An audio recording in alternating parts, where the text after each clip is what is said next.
Mikey M's with us, of course, host of NFL Total Access. Before we go, you also get to hear about his children's book, which is something that I don't think I've ever gotten to say about a guest before. But if you're watching on YouTube, you can see it over his right shoulder there.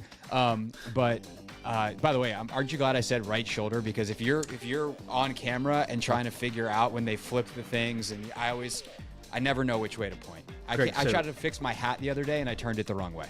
So the fact that you think that your verbal cue of right actually helped me out. I would be the worst. This is legitimately the first time I've actually gotten the point right over the shoulder. I would be the world's worst, and it's not even close, weather person. The green screen thing, man, to me is not my friend. So this was just dumb luck that I pointed in the right direction. And if you make reference to it again, there is a chance that I actually go the wrong way. So okay, it seems like a lovely newspaper article over there. It's just not what you wrote for children.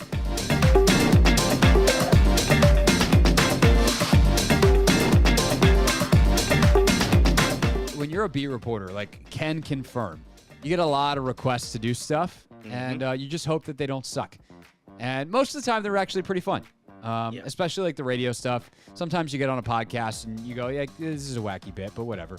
It's fine. But I try to say yes to as many things as I can. I don't know if you saw, there's a whole dialogue on the internet yesterday because Kyle Brandt went on Good Morning Football and whined about doing too many podcasts. Oh, wow. Because they did like a fun question of like, what's your dream podcast to be a guest on? And everyone's like, this pod, like obviously people, I'm guessing we're saying like the Kelsey Brothers podcast and, all the some of the big NFL ones. And he was like, none.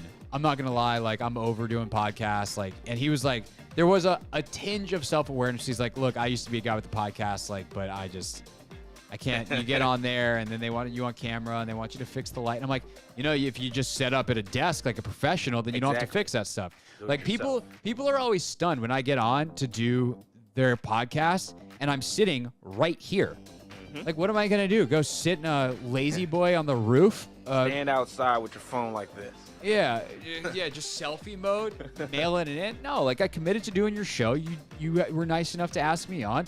So, and it's also convenient for me because I sit in my desk and I'm comfortable and I have my headphones and my microphone and I'm set up and I'm good to go. It is what it is. If my setup looks better than yours, then that's your problem. Really straightforward, man. Yeah, it's just not that hard. Yeah. So, but he was whining about it and I'm like,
Well, he's supposed to be having a press I did a conference dumb before. thing. I didn't even turn my mic off, so I couldn't hear you. For all I know, you said I'm a big dumb idiot. Guess what? Based off the start of the show, you'd be correct. Something along those lines. Thanks, buddy. By the way, Anthony, whatever channel is on the TV in Anthony's studio has got Seinfeld on. And wow. we had some comments on the stream yesterday about that. So, enjoy an episode of Seinfeld on silent in the background, I guess. There's probably some people out there that could quote the entire episode. I don't get distracted by it, whatever's going on behind you. So that's good. All right. So while we wait for Rivera, Sam Howell did speak today. The Commanders quarterback speaking on Wednesdays. By the way, again, we're going to be headed out to practice tomorrow. Got a couple questions I want to ask Eric Bieniemy and Jack Del Rio. So those press conferences happen in the morning. Have time to go out, ask the questions, and then get back here for the show.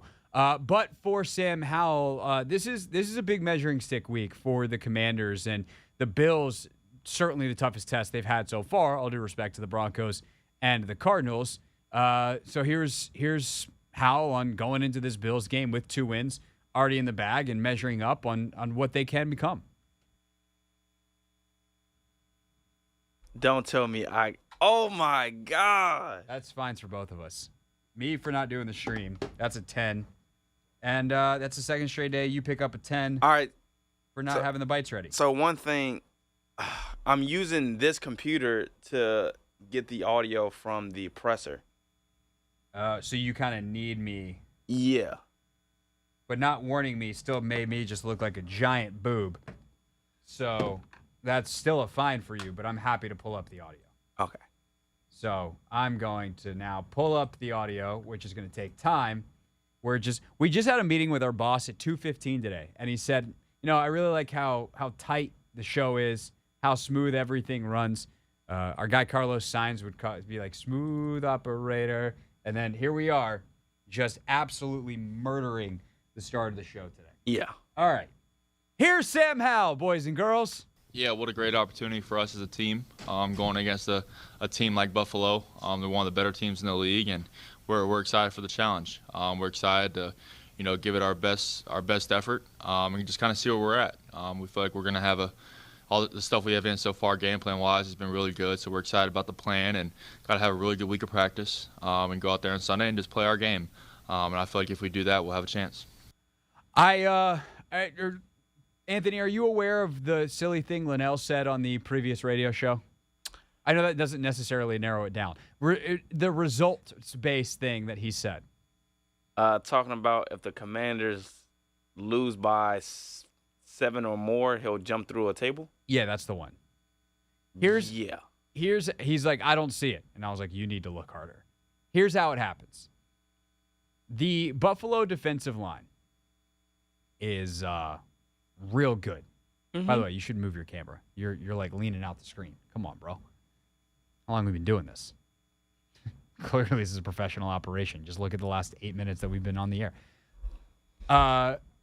Sam Howell is a quarterback that is learning, young, has not seen a lot of blitz pressures, and has not faced a really good D-line yet.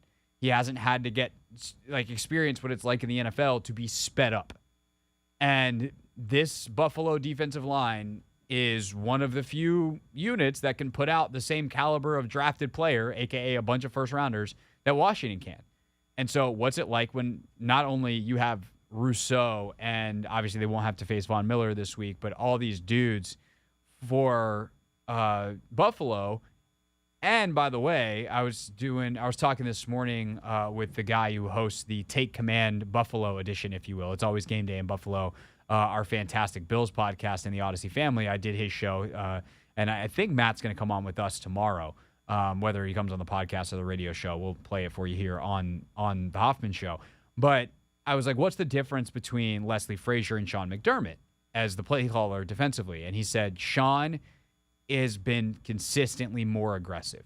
Sean McDermott is dialing up blitzes. Like, yeah, they've got great, guys that can just rush, but he's also done a lot more schematically to enhance that rush. And that's how it goes badly for the Commanders. If it goes badly this weekend, they could come in ready. They could hit the screen game heavy again. And that could certainly slow down the Buffalo pass rush pretty quickly if Antonio Gibson busts a 70-yard screenplay out for a touchdown early in that game, or Jahan Dotson, or however else they want to scheme it up. But if you don't think it's possible because the Commanders have been so good these first 2 weeks, a game they survived in Denver and were down 21-3 in, and an Arizona win by 4 against the Cardinals, then you're not looking hard enough. Again, I'm not saying the Commanders can't win this game. I've done like multiple hits with Buffalo people today, and I'm like, yeah, no, they absolutely can win this game. But if you don't think that this isn't a high caliber test, then I don't know what to tell you, because this Bills team has firepower and maturity and experience, and the Commanders do not have the experience part at this time. I agree, but Craig, there's rain supposed to be in the forecast this weekend. That is true. Do you think that changes, the game a lot? It definitely could. Yeah. I mean, if there's 2 quarterbacks in the league that can, 2 of 10 that can throw in that kind of weather, it's Josh Allen and Sam Howell. Mm-hmm. Allen especially, because his hands are so damn big and he has a cannon arm.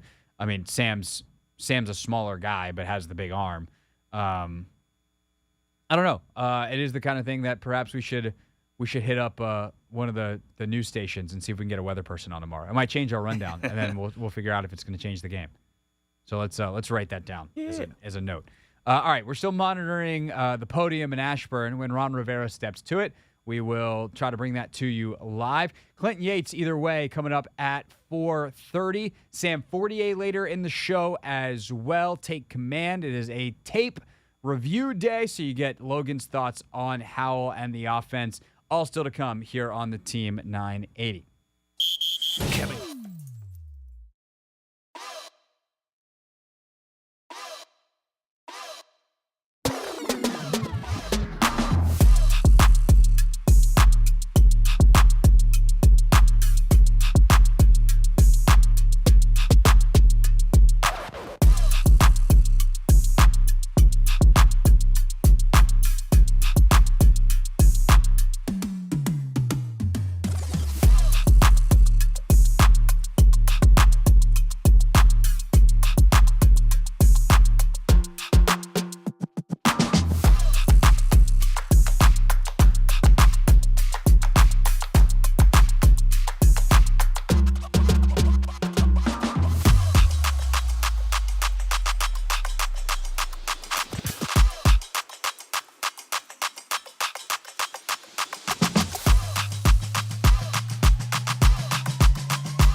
the Hoffman Show. We're on the Team 980. We are always live as well on the free Odyssey app. Coming up in 12 minutes, Clinton Yates joins the show. Again, we're streaming live on YouTube at the Team 980 as well. We are awaiting Ron Rivera to speak to the press, answer some questions. Anthony, it's the second straight week we've been going through this. We don't see any tweets or anything from any of the beat reporters. We're not missing anything. We just don't have a coach at a press conference at this time. Yes, you are right about all of that. Okay. All right. So with that, we will let you hear more from Sam Howell while we await his coach. Sam speaks before practice, and one of the things that we're obviously monitoring is how he continues to improve throughout the year. This is a kid that played a big, a big number of snaps at Carolina. It's not like this is a guy that didn't have a ton of experience and didn't play a lot of college football like a Trey Lance or whoever coming out. Obviously, Lance taken a lot higher. But it's different when you do it in the NFL. Oh, okay. We got Rivera. So never mind the setup on that clip. Here's Ron Rivera live in Ashburn. 2-0 for the first time in a dozen years for the organization. In the past, you've talked about measuring stick games. Mm-hmm. How does Buffalo coming in for a big one in Week 3 feel to you? Pretty big. It's to me. It really is. And they're one of the elite teams at the AFC. I know they're 1-1, but that records don't mean anything in this situation. This is one of the elite teams coming in, and we've got to gear up. We've got to practice, prepare, get ourselves ready to go, and give us a great opportunity to see where we stand. And then, how impressed have you been with the growth of the screen game for the offense? Very impressed, very much so. What I've really been impressed with has been what's been going on the last couple of weeks in terms of the growth of our football team, and then individually, the offensive unit and then the players within that unit. The coaches have done a terrific job on in all phases. But when you watch the offense, the jump they made from last week to this past weekend was really good to see. A lot of it has to do with the coaching, the way these guys have worked with our players, the way they've pushed them throughout training camp, right now into the regular season. It's been really cool to watch, just because these are things that we're more than capable of doing. We just got to continue to get better at it, and it starts obviously with the quarterback position. With what Tavita's doing in terms of working with him in the quarterback drills, to how he's responding to what Eric is demanding from him. I think those quarterbacks have really grown, and because of it, I think it's really helped the offensive growth. Coach, so far, what have you seen out of the linebacker position group from Week 1 to Week 2? I think you're seeing steady growth. Jamin has really come on this year, and you see his ability to make plays. He's a high impact guy that really has a hit and run through mentality. And he does a lot of good things getting around the ball. Cody has grown in the last 2 games. You've seen the difference. He's learning and really kind of trying to shake some of the habits he had from when he was in Seattle. In Seattle, they were a gap-controlled defense, very strict, one gap, one player, whereas our guys are a little bit more, I don't want to say two-gap as much as, Jack has given the tackles in front of the linebackers some liberties. And so really what the linebackers do at times have those guys right. And you're asking a little bit of the linebackers, but at the same time, you don't want to keep Jonathan or Duran from having the opportunity to be explosive and get vertical and get upfield. I mean, those 3 plays Duran made in a row, those are because of some of his decision making, which puts a little bit of stress on the linebackers. But if you're going to make plays, Jack doesn't want to stop that. So, it's a little bit tougher for the linebackers. You saw it in the first half. Cody started slow and then finished up with 10 tackles in the second half. And he was playing off of those guys, and he's learning to play off the guys. That's a lot to ask a linebacker.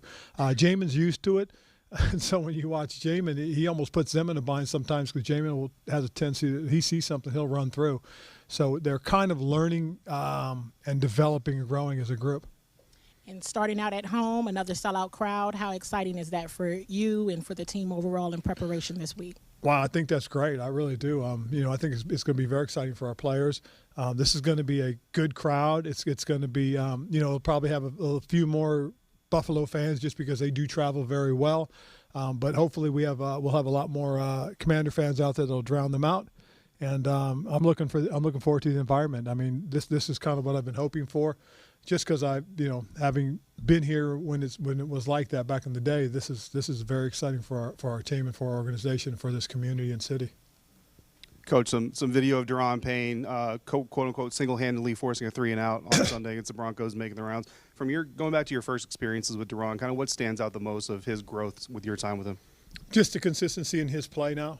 Last year one of the big topics was always about him finishing, and once he started finishing last year, he became, it's apparent that he is a dominant player.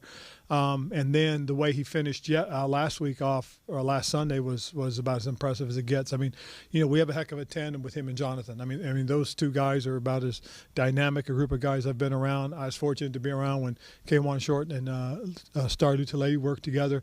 These two guys are probably more explosive, more dynamic. And I was very fortunate to have those two guys, when I was in Carolina. But you also couple it with some of the guys that we have in backup roles with JR and Abdullah. And, we got a pretty stout bunch up front. We're very fortunate to have that group. And then these first 2 weeks, there's been some illegal hits in the two games your team's been involved in. Obviously, the one to Logan is probably the worst. From a competition committee standpoint, do you think there's something more that the league needs to do for that? Not necessarily, other than discipline. I mean, that's the only thing that might be the biggest deterrent, obviously. Nobody wants to take a player and throw them out and then let alone have to suspend them. But, if that's what is coming next, then hopefully the players, they'll understand that, this is a safety issue. And not just for the player you're hitting, but for yourself as well.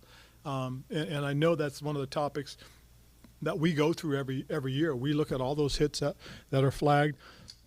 Then we'll even look at some of those that were missed, and we'll discuss it. And what can we do? And ultimately, what's going to happen is, you'd hate to see it happen, but you may have to start having a few more guys ejected or suspended. I mean, finding is one thing, but when you start taking away play time, that I think impacts players a little bit more, and that'll be a big discussion probably in this offseason that we're going to have.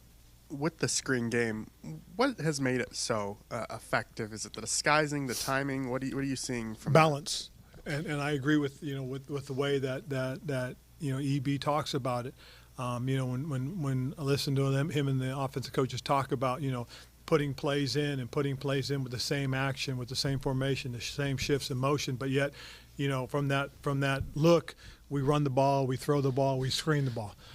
So the more balance we can have, I think the much more productive we can continue to be as an offense. And, as I said, EB and his staff have done a really good job in the last couple of weeks, obviously those first 2 weeks with the game planning and trying to mix things up and, again, continue to create that balance. And just going back to the crowd question real quick, because the Bills do travel, do you kind of see this more of a test for how much the fan base has grown, if you guys can bring back those? I guess you can. To your point, Matt, I think you can. You can kind of see it. But, again, I think as if we can continue to be productive and play well and give our fans something to cheer about, I think we can continue to bring them back into the fold and hopefully get it to the point where, you will see that 90-10 split, which would be really cool to have. Ron, you obviously have a long history with Sean McDermott. What have you seen kind of in the Bills from week 1 to week 2 and them kind of getting their game together after a rough start? Well, I mean, it's one of those things that, when you're prepping for the first game of the year, there's a lot of emotions on both sides, and and especially if you're the home team, there's a lot of emotion. So just because the Bills showed up and they're a very good team doesn't mean New York's going to roll over. And so they had a hell of a game. They had to play, and it was a dogfight. But you saw more so than anything else now was then the Bills got a chance to open at home. You saw the guys get the crowd behind them, and so they got energized that way, and they played to where they're capable. I mean, this is a very good football team. Like I said, this is one of the AFC standards, so it's going to be a great opportunity for us to measure up. All right, that Ron Rivera from Ashburn. We will continue to monitor the questions asked and the coach's answers, and we'll let you know if there's anything interesting else that he said as we go throughout the show. Coming up next, though, Clinton Yates joins us for his weekly visit. Spent the weekend in Colorado with Deion Sanders, so you're definitely going to want to hear his debrief on that next on the Team 980. So if you're getting into what you saw from the offense, 30,000-foot view, before we dive into Sam specifically and some of these protections and some of the plays themselves, like what did you take away from watching the tape? Yeah, 30,000-foot view. I think again with stuff we talked about on the pod right after the game, like it's just how resilient the team was and the character of the team and their ability to kind of switch the tide there. 21-3 is a tough look. You get that fumble by Jamin, then you get a drive that's not the most pretty drive in the world. It's a little bit of a slogfest. Screen to Cole Turner ends up being almost a first down. They get the first down on a run by B-Rob, and they run that jet sweep to Curtis. Like that, again, it's like a little bit of kind of we're getting into the deep bag of trips. Then on fourth down, they get that amazing play to Logan Thomas and that hit, and you're just like, wow, that the turnover to that awesome character by the team, right? Then you come back out, the defense goes 3 and out, then you get a drive, and one of the best throws I've seen in a long time from anyone within this organization, that throw to Bates on that cover 2 shot. Like, oh my gosh, on a 3rd and 13 to kick a field goal, and all of a sudden it's 14-21 coming out of half. You get a stop by Deron Payne, 3 and out. I mean, I say Deron Payne, it's the defense, but Deron Payne. You got to stop by Deron Payne. We were joking yesterday on the show. Michael Phillips was on with us, and literally, I was like, Michael, you and I could have played safety for Cam Curl and Derek Forrest, and that series would not have been any different. Right.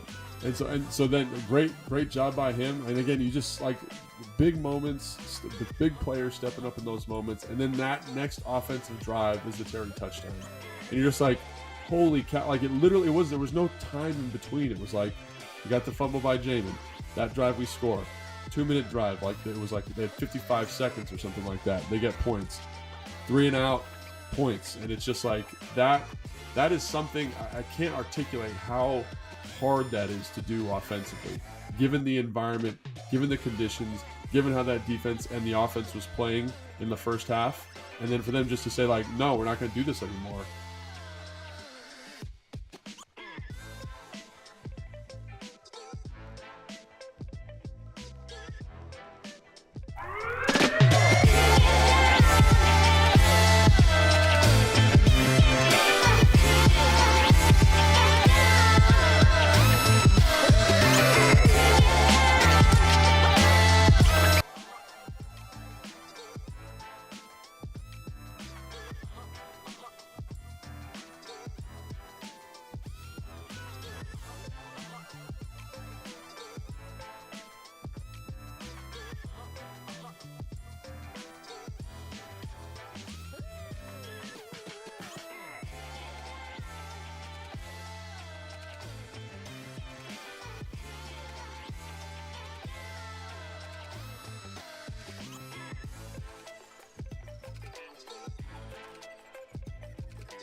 It's the Hoffman Show on the Team 980, always live as well on the free Odyssey app. And joining us now is my guy, Clinton Yates, fresh off Around the Horn. Now, did I just ruin it? Do people know that show doesn't actually happen at 5 o'clock? It just shows up at 5 o'clock on their televisions?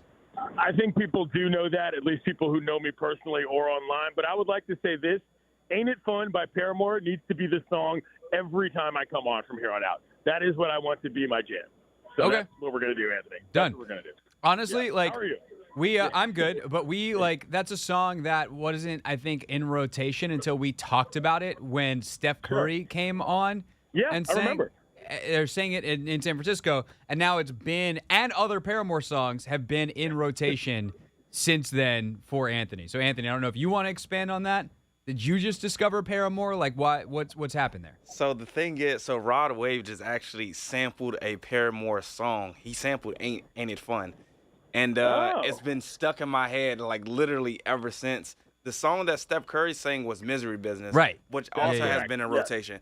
But Ain't It Fun has also been a part of the rotation. Misery Business, bigger song. Ain't It Fun, better song, if you're asking me. Ooh, okay. Oh, okay. We got takes. Shocking coming from you. What's going on, boys? Just we were listening to little old Coach Ron from the podium. Nothing terribly interesting, which honestly is a good thing because sometimes he's interesting for all the wrong reasons. You sure had an interesting weekend. You were out in Colorado. There was so much hype leading up to that game. And then ultimately, it actually over-delivers as a game. Everyone thought that it would be a blowout because Colorado was the way better football team, and obviously Colorado State had made things a little bit personal with some of the comments from last week. So what was it like to be there and experience the actual football? It was an interesting experience because I think you're right. The hype machine is so big to the point that it almost becomes a story for everybody well beyond the football. But the football team is really a team that I think a lot of people can draw a lot of inspiration from. Shedeur Sanders is one of the best quarterbacks in America. I'm not going to go full Mel Kiper in terms of my big board because that doesn't matter. But the fact of the matter is that the toughness that kid displayed, especially after Travis Hunter got knocked out of that game, his primary target in terms of a lot of things, I thought was phenomenal. That showed me that football team is here to win games. You can say what you want about the college game days, the Fox Big Noon kickoffs, the concerts, the Lil Wayne's walking out, but when you watch the team play football, they are focused, they are determined, and they are good, which is ultimately what I learned the most about is how this team actually conducts themselves before, during, and after games. It's all about, for a lot of people, the glitz and the glamour. This team is so focused as any team I've seen in college football. I think that's a great point because there is, and you and I have been texting quite a bit over the last week about Colorado and various storylines, various branches of the tree, if you will. And one of the things that I think is missed so much is the substance here. Is like Deion Sanders is a very good football coach, and he has very good football players, even if he imported all of them, basically, 80-plus transfers / new players from last year. But like he did it for a reason because they want to actually play good football. And so, like, even we're going to play the clip in a second of you talking about kind of the storyline and some of the stuff around asking Deion a very specific question relative to the story you were working on. But when you go to experience the football game and even the aftermath of, like, the press conference, how much of it is actual, normal, run-of-the-mill college football? Most of it is that. And I think the other part of that is most interesting to look at regarding what the lights do provide from a football standpoint is not just the eyeballs on the Buffaloes, it's the eyeballs on the opponents. I'm sure there were a lot of scouts that were watching that game and said, oh, the Rams might have a couple of NFL guys. There's a couple Sunday players on this field who are not the guys in the black and gold. And I think that's another underrated part of this is that ultimately when the ball is snapped, you're watching the game. And what you're watching on the field is as competitive as anything we've seen across the country. Whether or not I think that Colorado is going to go undefeated or not is immaterial. The talent is the element. And everybody they play now has a bigger lens on them, which is good for their opponents in their further careers, as good as it is for their own team. Clinton Yates, ESPN, with us here on the Hoffman Show. That said, there is the obvious larger context through which all of this exists. And it is shown by the numbers. John Aueran from Sports Business Journal put out yesterday, there were more people still watching that game. I will fully admit, I was absolutely not one of them because of the time that I am about to say. But at 2:15 a.m. Eastern time, there were still more people watching that game than there were any other college football game at any other point that weekend, which is nuts. And part of that is that Colorado has become Black America's college football team. That was the story you were working for ESPN and Anscape over the weekend. So, Clinton, sorry to make you sit through your own press conference clipping here, but I would like for the audience to hear the question you asked Deion, because I think you framed this so well as Deion's response to being just that, Black America's college football team. Coach, how you doing? Clinton Yates, ESPN. You talk about the vibe around this team, all the different people that are showing up around the program. Y'all are starting to get mentioned along the likes of Georgetown Hoyas, UNLV, Fab Five, Black America's team, you know what I'm saying, in terms of what you're representing. What's that like for you guys in terms of the popularity you're taking on nationally? Well, first of all, these kids weren't even born, so they don't understand that. Dennis Thurman and some of the older coaches like myself, we understand that and how dynamic and how much of a blessing that is to even be mentioning those likes. It's tremendous. It's not a burden whatsoever. It's a blessing, and we're thankful for that. But I don't think our young men inside the locker room understand the moment. Like, that's what I told them in that last series. Guys, this is a moment you will never forget. and let's maximize this moment. And they went out and did it. But when you're that young, and you know, all of us were young one day. Some of us are still young and naive. We don't understand these moments are just slipping by slowly but surely. And we got to grasp them because it's incredible. What happened and what transpired today was incredible. It really was. From the start to the finish of the day. Watching 2 a.m. Understand that and how dynamic and how much of a blessing that is to even be mentioning those likes. It's tremendous. It's not a burden whatsoever. It's a blessing, and we're thankful for that. But I don't think our young men inside the locker room understand the moment. Like that's what I told them in the last series. Guys, this is a moment you will never forget, and let's maximize this moment. And they went out and did it. But when you're that young, and you know, all of us were young one day. Some of us are still young and naive. We don't understand these moments are just slipping by slowly but surely, and we got to grasp them because it's incredible. What happened and what transpired today was incredible. It really was. From the start to the finish of the day. Watching 2 a.m. So that's the question. That's the answer. What do you make of the answer? What I've liked about him is that he didn't shy away from the idea, and he made a point about his own team, which is something that Deion does well. But what he overall was saying, it makes sense. He's saying, I don't expect these kids to take this mantle. That's what I'm here for, I being Deion in this situation. And this point about maximizing opportunities is a general point that I think more people should be following through on as a matter of course. But the bottom line is that the eyeballs on this team are very different from the eyeballs that were on, say, I don't know, Jackson State. And that doesn't mean that the HBCU experience is lesser than or somehow, I don't know, talking about Deion at Colorado was deleterious to anything that happens on the HBCU level. But a lot of people are taking it that way, which is odd to me. Deion understands what's going on here. None of this, as he stated when he first got to Colorado, is new to him. This is part of the operation. He's been that guy. So I think that for him to be able to see that nationally and then reflect that onto his kids to be able to maximize their moments in Boulder, which, by the way, very non-black place, which is a whole other story if you want to read it. I literally wrote the column about it. And I do think it's remarkable. And he's pointing that out. He's like, guys, this is supposed to be fun. It looks pretty fun. I don't understand why so many people are trying to find so many reasons to have a problem with how Deion is operating. Ain't it fun? You might even say. Yes, correct.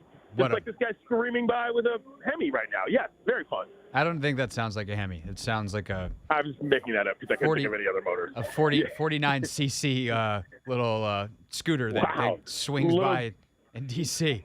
No, it was a Hemi. He just wasn't going that fast. Little garage talk. Anyway, all right. Last but not least, because that game was then backed up 30 minutes down the road with the Commanders-Broncos game over the weekend. I am curious, like, as you land and you are in that area, like NFL versus college, what's the vibe in Denver last weekend with so many celebrities and so much attention on the Colorado game?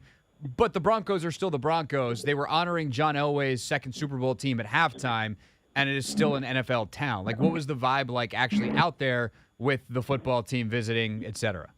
Well, before I get into what I think specifically about the Broncos, and I'll tell you that in one sentence, Sean Payton is a clown. Boulder and Denver are two very different places, not just in terms of distance, but in terms of Did he get got by the guy with the Hemi? What happened? Where did Clinton go? I think he got lost. Damn. I got. Well, we're at the end of the segment anyway, so guess we'll just we'll never know. We'll never know the difference between Boulder and Denver, except for they're apart and one's a major city and one's a college town and yada, yada, yada. Well, damn. It was fun while it lasted, Anthony. This has been a crazy first hour. It has. Full of technical glitchiness. But you know what? We're kind of like the Commanders. We're resilient. Yes, sir. We're mature. Yep. We're going to keep playing. Yep. We're going to trust the process. Yep. And we're going to come out on top. Yep. You know what we're going to do next? Yep. Do you actually? Yep. What is it? Trending. Great answer, because I was not prepared for that. I was prepared to tell you that this, that, and the other thing is like the next segment. But first, a look at what's trending.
It's the Hoffman Show on the Team 980, always live as well on the free Odyssey app.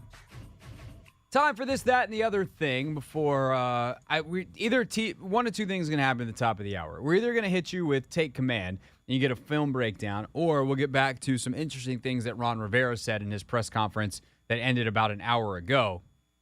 The determining factor there is whether or not we're going to catch up with Sam Fortier at 5:15 or 6 p.m. And is that him texting me back? Nope, it is not. So we'll make that call in the break, but you're going to get great football talk coming up. That is for sure. 5:30, never read the comments as well. So that is upcoming here on the Hoffman Show. Right now, though, time for this, that, and the other thing, where we talk about some of the non-Commanders stories floating around the world of sports. And let's start in Chicago. We mentioned in trending the wacky bit that's going on with the Bears defensive coordinator, but I want to actually start with Justin Fields. Anthony, did you see the Justin Fields comments earlier today? Man. Not good. No, they're not. They're not representative of a leader, somebody that's supposed to be, in command of the offense, the team. I don't know. I didn't really like his comments, to be honest. Yeah. Got to take some accountability. I wonder. I don't love them for all the reasons you said, leadership, etc. Like those feel like inside thoughts. But I also wonder if he's expressed them as inside thoughts and nothing changed. And so he's like, okay, y'all want to play this? Like, I am not going to go down for this tomfoolery that is whatever the hell we're trying to do on offense. So, I don't know. I like Justin Fields. Heard good things about him as a dude. And as far as I know, there were no character concern or anything like that coming out. So, I hope that this isn't indicative of something bigger, and it's just an indicative of the fact that the Bears might be a bit dysfunctional as an organization, which has been the story of the Chicago Bears on the offensive side of the football for literally 100 years. The Bears. The comments, before we get too far ahead of ourselves, were that he said, he was asked, what's going on, what's wrong, and he said coaching, that they have been, he's been too robotic. He's not playing like himself. He is thinking too much. It sounds like he's getting too much information, and whether that's in his huddle or in his helmet in the huddle, whether that's coaching points during the week, he's just got to go out and play more freely. And I saw, oh God, now I wish I remember who said it, because it was an interesting comparison. But one of the national NFL guys said this sounds a lot like a young Carson Wentz, where Carson started talking about, I got too much going on. They're trying to coach me up too much. I just need to go out and play and be myself. I think it's a little different with the Fields, because Fields is such an electric runner. And if they're telling him, hey man, sit in the pocket, do your thing, or do this, look at that, find this, and he could just take off and run and rush for 75 yards a game and win football games, it's pretty stupid. Justin Fields had 3 carries on Sunday. It's a terrible way to play quarterback or to try to win a football game offensively when your quarterback's Justin Fields. He should have 5 designed runs every game. Nevertheless, 3 total. So, I don't know, man. I don't know that Luke Getsy's some genius offensive coordinator that is worth keeping if Justin Fields isn't a big fan. But at the same time, you don't like your franchise quarterback out in the press, saying, yeah, coaching's an issue. So, that's not ideal. Not ideal at all for the Bears. But again, that's the Bears' way. Offensively, they've been a disaster for the Bears. You want to talk about some of the struggles in Washington? The Bears have literally never had a franchise quarterback. You want to look up the history of the Chicago Bears? Let's go. Chicago Bears all-time leading passers. They probably thought it was going to be Rex. He took them to a Super Bowl. I was going to say, my guess would have been Jay Cutler, because he was at least there for a long time. Oh, that too. And I am correct by a lot. Jay Cutler is the leading passer in Bears history by 9,000 yards. Good gracious. Who's second? Sid Luckman. Oh, I know him. Retired in 1950. Yeah. You want to know who's third? Jim Harbaugh. Whoa. Yo. Fourth is Jim McMahon. Oh. Fifth, the Bears are 100 years old. Storied franchise. Largely seen as successful and have won a lot of football games. Their fifth all-time leading passer is Mitch Trubisky. That's ridiculous. Yeah, old Rexy's down at 14th, which is shocking. I mean, he wasn't there long. No, neither was anybody else. Yeah. Kyle Orton down in the top 20. Justin Fields is actually the 20th all-time. Okay, moving up the depth chart. Yeah. Or So the leader chart.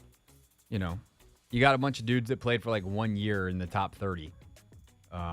It's real bad, man. Andy Dalton's 36th all-time. He played in 8 games. Brian Hoyer played in 6 games. 1-4. 1,445 yards for the Bears. He's their 38th all-time leading passer. The point is that the Bears have had poop at quarterback for a long time. They've literally never had a good one.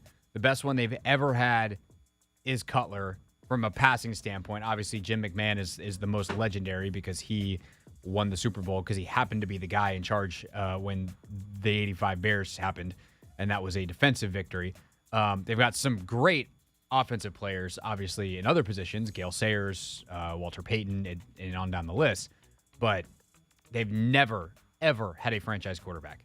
And Fields looks to be the next guy on that list, which is extremely unfortunate. This, that, and the other thing here on the Hoffman Show, that's this. That is the season ending for the Washington Mystics last night.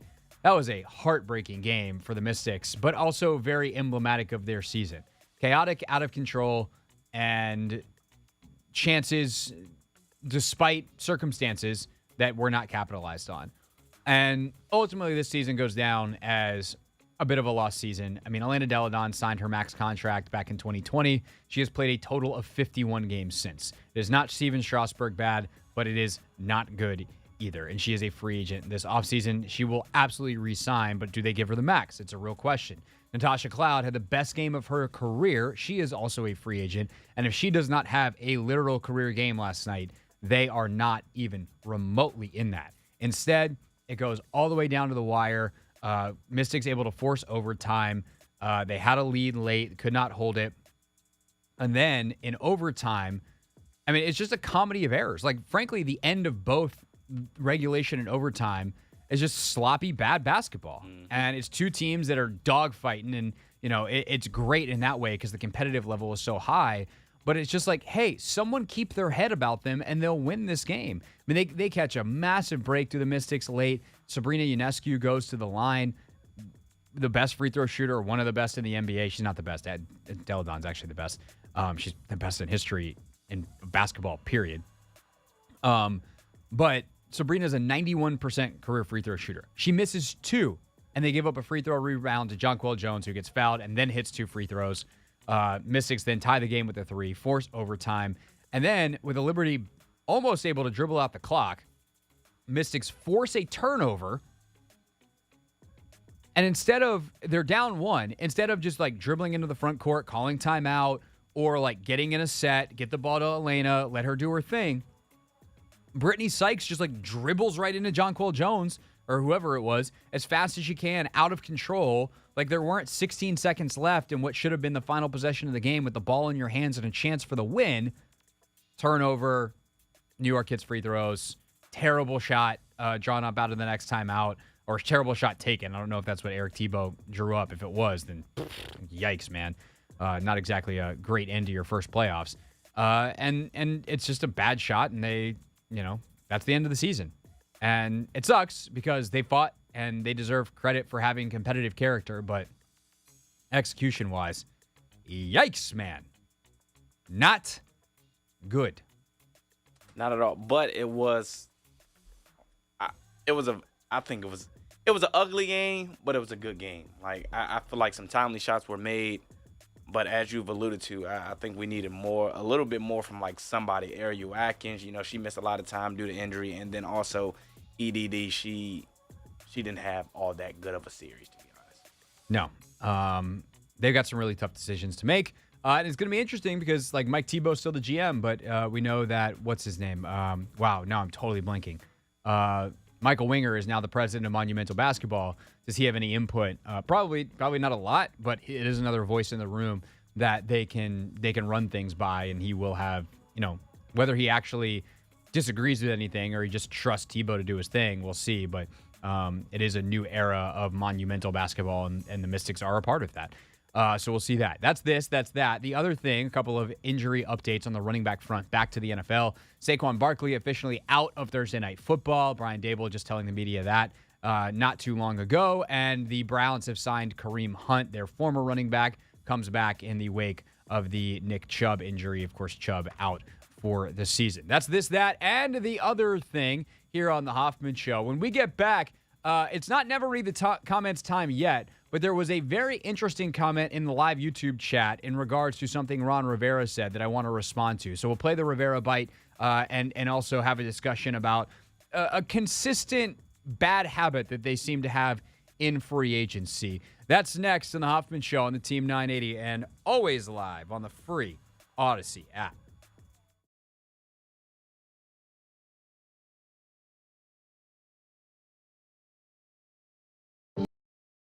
Children's book, which is something that I don't think I've ever gotten to say about a guest before, but if you're watching on YouTube, you can see it over his right shoulder there.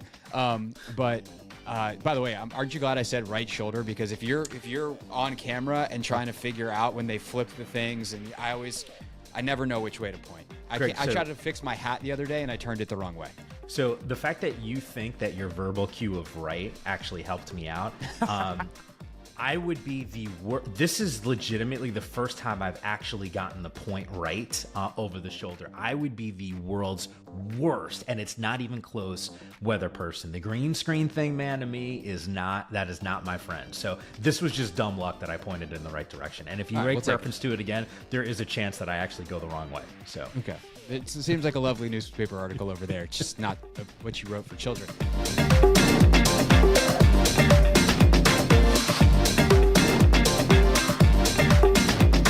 When you're a beat reporter, like Ken confirm, you get a lot of requests to do stuff, and you just hope that they don't suck. And most of the time, they're actually pretty fun, especially like the radio stuff. Sometimes you get on a podcast and you go, "Yeah, this is a wacky bit, but whatever, it's fine." But I try to say yes to as many things as I can. I don't know if you saw, there's a whole dialogue on the internet yesterday because Kyle Brandt went on Good Morning Football and whined about doing too many podcasts. Oh, wow. Because they did like a fun question of like, what's your dream podcast to be a guest on? And everyone's like, oh, this pod, like obviously people, I'm guessing we're saying like the Kelsey Brothers podcast and, all the some of the big NFL ones. And he was like, none. I'm not going to lie. Like I'm overdoing podcasts. Like, and he was like, there was a tinge of self-awareness. He's like, look, I used to be a guy with the podcast, like, but I can't. You get on there, and then they want you on camera, and they want you to fix the light. And I'm like, if you just set up at a desk like a professional, then you don't have to fix that stuff. Like people are always stunned when I get on to do their podcast, and I'm sitting right here. Like, what am I gonna do? Go sit in a lazy boy on the roof? Stand outside with your phone like this. Yeah, just selfie mode, mailing it in. No, like I committed to doing your show. You were nice enough to ask me on. So, and it's also convenient for me because I sit in my desk and I'm comfortable and I have my headphones and my microphone and I'm set up and I'm good to go. It is what it is. If my setup looks better than yours, then that's your problem. Really straightforward, man. Yeah, it's just not that hard. Yeah. So, but he was whining about it. And I'm like, if you were a guy with a podcast once and you made it to TV, then maybe you should be nice enough because also this industry is cruel and you're going to be a guy with a podcast again in a couple years. And you know what everyone's going to do? Show you this clip. Yep. Of you whining on TV about podcast guests.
We're streaming live on YouTube at the Team 980. Sam Fortier joins us in 10 minutes. Never read the comments at 5:30. Take command coming up at 6. I haven't done this very often during the show, but occasionally we get a comment on the live stream that I'm like, that's an interesting point.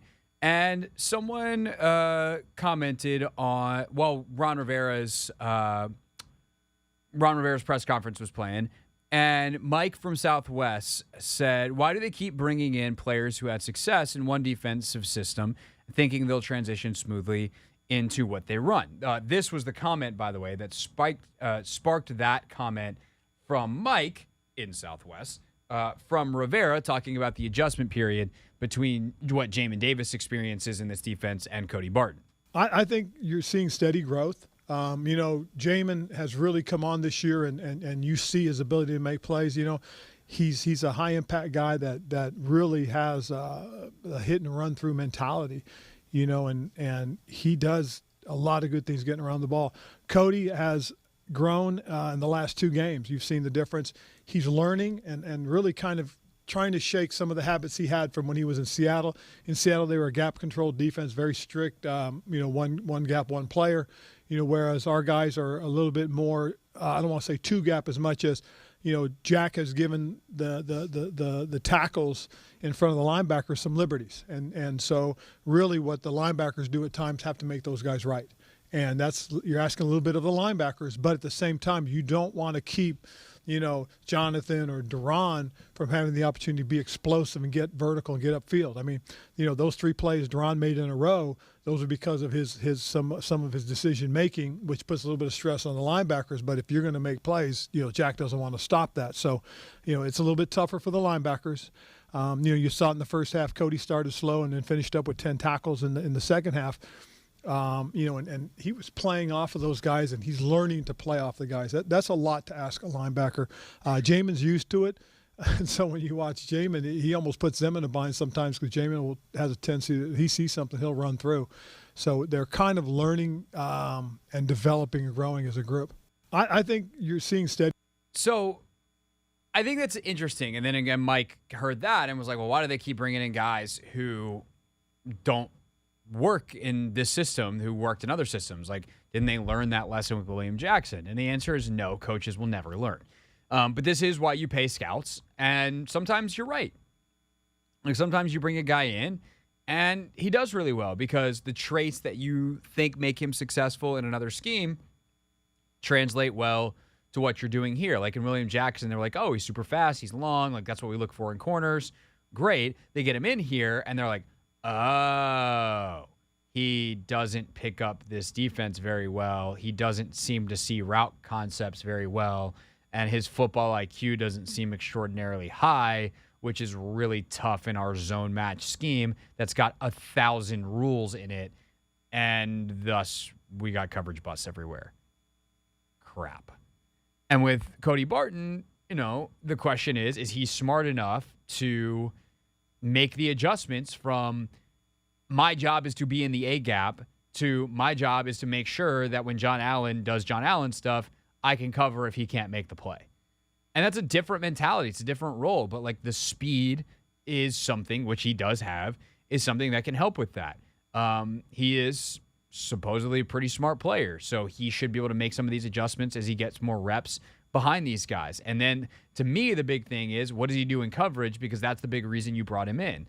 Now, as Ron is like laughing mid-answer there, asking or saying, hey, Jamin Davis is, Jamin Davis does this stuff already, but like there's other things that he does that sometimes the linemen aren't super psyched about.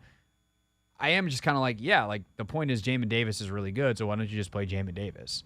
Like if Jamin's going to be a playmaker and he's capable of that right now and he understands where he's supposed to be, why isn't he on the field all the time? And I don't need to do this rant again, but it's one of these things that, like my 2 biggest, I don't understand it, things so far this season. And there have been some every single year with Rivera. There's just things that he is stubborn about, and I don't really get it. I mean, last year, obviously going back to Carson, and you're just like, what are you doing, dude? how are you this impossibly stubborn? Did you not watch? Like, it's stubbornness. He's stubborn about Cameron Cheeseman this year, and I think it's very dumb. And I get why, because he drafted the guy, and it's like, hey, we're not going to cut a 5th-round pick, especially one that we traded up for, because it's a bad use of draft capital. Well, you missed, and I think Ron could benefit from learning more about sunk costs. Like, sunk costs, if you're not familiar with the concept, is a descriptor for when you've done something and it's failed, and you just accept that it's failed and moved on, as opposed to continuing to invest into a thing that is not going to succeed. So, to me, at this point, Cameron Cheeseman is a sunk cost, which I hate to commoditize an actual human being trying to do his job, but no other long snapper I've ever seen in the NFL averages a bad snap a week. It's not good enough. And then, not a sunk cost, actually the opposite, a bad use of your investment. I don't understand the Jamin Davis thing. I just don't understand why Jamin is not treated in the same way that even Cameron Cheeseman is, where it's like, this is our guy. And it's like, why not do that with the guy you spent the 1st-round pick on? Why isn't he playing 100% of the snaps? You drafted him to be this Mike middle linebacker. Did you just decide at some point along the line that he's not good enough? Because that doesn't seem to make any sense, because you last year at the end of the year put him in that position and he played pretty well. And oh, by the way, you also invested draft capital in Khaleke Hudson, who has been good every time he's been on the field. And if you went Jamin and Khaleke, like, that could work too. And so there's certain things that they do that I don't understand. It's going to be a work in progress, but I will say, especially on the defensive side, they eventually do make the moves. Like Jack will not go so far as to just bang his head against a wall to feel, his head banging against a wall. He's going to be like, this hurts. I'm going to stop doing it. We'll do something else. It is 2 games, but it is another situation. I think the William Jackson comparison is interesting, because I do think it's fair on some level to say another free agent signing that you expect to be a starter, although much less money in Barton than there was in Jackson, that did not translate well at all. When we get back here on the Hoffman Show, major news today on Capitol Hill. That is good news if you would like to see the Commanders return to RFK. And also, Ron Rivera spoke about a bunch of other stuff, injury update on Daron Payne, all that from one man. His name is Sam Fortier, and he joins us next for Not My Beat here on the Hoffman Show.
Show. We are on the Team 980. We're always live as well on the free Odyssey app. Typically do this at 5 o'clock, but for today's guest, we're willing to move things around a little bit. It is time for Not My Beat.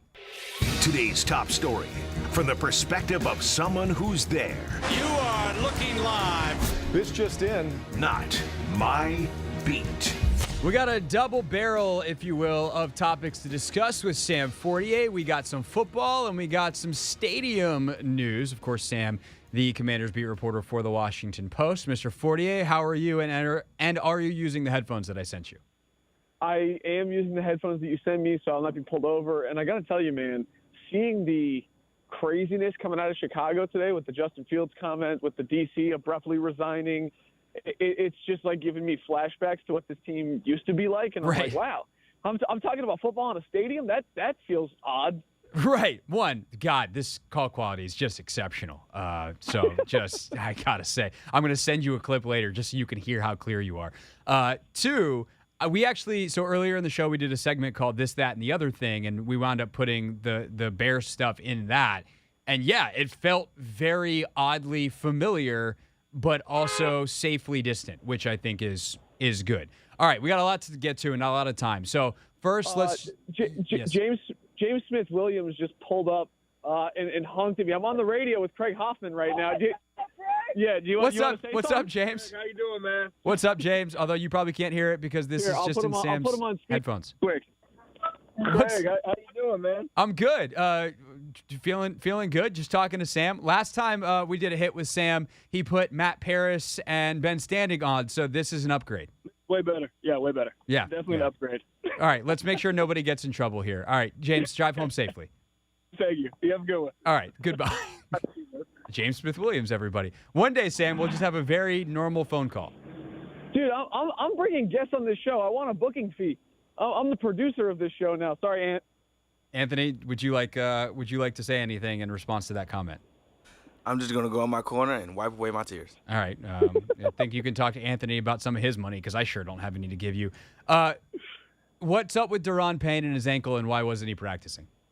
Yeah, so, I mean, he said basically that he's, working back, and he tweaked it there at the end of the game. I think everybody saw him kind of limp off. So, I mean, it was pretty standard to me in terms of athlete talks about injury in locker room after the game. You know what I mean? Yeah, no, absolutely. Do you think there's any real fear that he misses Sunday? Or is this hey, it's Wednesday, let's be safe here and he'll be fine by the weekend? Yeah, I think that they're optimistic, but it's sometimes tough to tell. With Terry McLaurin, it was, hey, we're a little pessimistic, and then same thing with Chase Young. We think he's going to come back in week 3, and then he comes back in week 2. So parsing through what is gamesmanship and what is what is real, is sometimes tough. But I think that if Daron Payne has anything to say about it, he'll be out there on Sunday.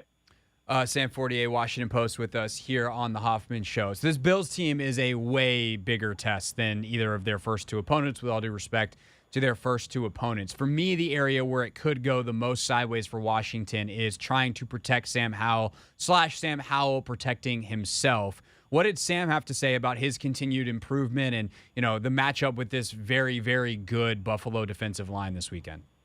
I mean, everybody in the building is talking about this as a measuring stick game. Everybody knows, what Arizona and Denver are and are expected to be.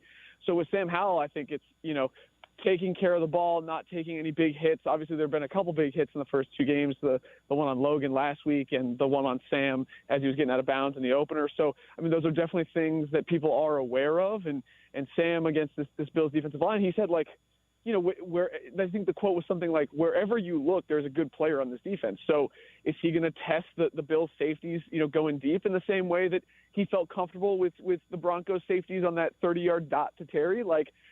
Justin Simmons is a very good player, and I think that, the Broncos had a good secondary, but, is he going to be comfortable doing the same thing? Today on the practice field, I heard Tavita Pritchard telling him, hey, don't get bored with the check down. Don't get bored with the swing pass. I think that's going to be a pretty big key if they want to take care of the ball and stay in the game against what is obviously one of the biggest explosive offenses in the league right now. No doubt about it. In terms of the balance, can they survive with the kind of ratio they had in the first half for that long in a game? 33 dropbacks, to 7 rushing attempts in the first 40 plays. I know some of those were RPOs that Sam probably could have handed off and probably should have handed off. So it's not quite that skew in terms of the calls just being straight run or straight pass, but that's what the ratio wound up being. And obviously they scored more when they got more balanced in the second half. So especially again with this D-line coming up, like what's kind of the talk around the play calling and the use of the screen game and the running game and all these things that can get the ball out of Sam's hands a little faster? I don't think that Eric Bieniemy philosophically would like to be 33 pass to 7 run. I think that was a function of being down 21-3 in the same way that, last year the Commanders got in a pretty big hole in I think it was 2 of their first 3 games again and had to throw the ball a ton. And obviously, that wasn't the best way to call that offense either. So I think that Eric Bieniemy would like to be balanced, and I think the defenses are playing the Commanders a little bit differently now because Sam Howell has the arm strength that Taylor Heineke didn't, and he's willing to throw it down the field. So I think you're going to see lighter boxes, and especially, if you can get a defense to respect you deep, then you can say, hey, Brian Robinson, hey, Antonio Gibson, here's a handoff. Let's get some explosive plays in the run game. They had 11 explosive plays last week, which was tied for the most that they had, second most that they had going back to 2020. So, this offense, it was working. It's obviously not the way they want to get to it or be forced into that. But I think that Eric Bieniemy's play calling and his selection of the screen game, he was pressing the right buttons last Sunday, and I think that they'd be fine doing that again if they weren't forced to pass it so much. The last thing I want to football ask you about before we get to the RFK stuff today on Capitol Hill, as Sam Fortier is our guest here on the Hoffman Show, is the use of the running backs versus each other, if you will. I was stunned when I looked at the snap counts yesterday and saw that Antonio Gibson played almost the same number of snaps as Brian Robinson. It was 38-35 because the carries were 18-2. What do you make of that usage package, and how do you think that continues to evolve as hopefully Antonio Gibson regains some trust from EB and Ron Rivera after that Week 1 fumble? To me, it's a function of their skill sets and how they view them in this offense, and then the score and the situation. They were down 21-3, so they were throwing the ball more. And when you're throwing the ball more, you're going to have AG and more. And so I see it as simple as that. And obviously, there are times where each of them can do the other thing, where Antonio can get the handoff, or Brian Robinson can take the screen a long way like he did. But I don't think that this is indicative of. Obviously they want Antonio to hold on to the ball, but I don't see this as indicative of punishment or anything like that. All right, Sam Fortier with us, not only covering the football team out in Ashburn, but he has been all over along with his Washington Post colleagues. The latest movement when it comes to the Commanders' desire to return to RFK. There was a significant happening in that department today. Fill us in on what happened. So basically, the House Oversight Committee, which has jurisdiction over D.C., was considering a bill that would extend the lease from the federal government to D.C. At RFK for 99 years, and it would lift a bunch of restrictions on usage, so they could put more there than just recreation and sports stadiums. It would create a mixed-use development that the team would be interested in if they were to go back to RFK. So basically today. Man, it was surprising because a lot of ideologically different people were making alliance. Enemies were hugging, friends were going after each other. Jamie Raskin from Maryland, who's been a big advocate for D.C. statehood, started to say, I actually support an amendment that was introduced by a Republican from Pennsylvania, Scott Perry, that said, D.C. can have the land, but there's got to be restrictions that they can't use any public funds for a stadium. And then you had James Comer, the Republican from Kentucky, who has, interfered with D.C. and said, we don't like your crime bill, and been really spearheading some of those efforts, saying, no, we actually do want D.C. to have autonomy here. We want them to be able to put a stadium because that's what Mayor Bowser wants. So it was a very bizarre day. The amendment ended up failing 13-24, and the bill passed 31-19, or it was advanced, I should say. It'll be considered by the full House later this year. So it's a significant step for legislation that would be needed to pass both houses, or both chambers, I should say, of Congress to get the team back to RFK. So it's a significant step, but there's still a long way to go. Is that rambly enough for you? Yeah, no, that was perfect. I think you captured a lot of important things there. The list of Congress people on the various sides of this was hilarious. And I don't want to start making a lot of commentary on that because it's inherently political and people get upset. But like, let's just say whether you like far right, far left, your favorite congressperson could have been on the same side of this bill, and there seems to be no through line as to why. As for kind of that long-term prognosis, if we zoom out all the way, Sam, like, what is the chances that it passes the full House? And as you mentioned, it's got to pass the Senate as well. Like, is there actually enough momentum, support, backing, whatever, to get the Commanders back to RFK? Or is this ultimately, you think, going to be a lot of work put in for a pipe dream, and Virginia's going to offer $1 billion and it's just going to go there, or whatever Wes Moore can conjure up in Maryland? I mean, it's a difficult question because we don't know yet. I think that you should, if you're the Commanders and if you're their lobbyist, like, you should feel pretty confident that it'll pass the House, because the day before the bill was added, I think 12 new members were added as co-sponsors. So now you've got 8 Republicans and 4 Democrats joining that bill, including, some pretty powerful players. So I think that you're still optimistic that it'll pass the House, but if it doesn't come out of the House with momentum, does it get through the Senate? And then also, like, if the government shuts down, are you going to have enough floor time to get this through by the end of the year? And then, all sorts of things could happen. So there's a lot of uncertainty, but at least in the House, this was, I think, a speed bump into what they expect to still be a successful push. Got it. And, of course, you guys will have more on that soon. WashingtonPost.com/sports. Sam Fortier with us here on the Hoffman Show, bringing special guests as usual. Thanks, buddy. And, by the way, I'll see you tomorrow in Ashburn. Of course. Oh, well, see you tomorrow, man. You can talk to James yourself. I will. All right. Thanks. See ya. See ya. Bye. That's Sam Fortier and James Smith-Williams with us here on the Hoffman Show. When we get back, it is time to dive into the deepest, darkest part of the internet.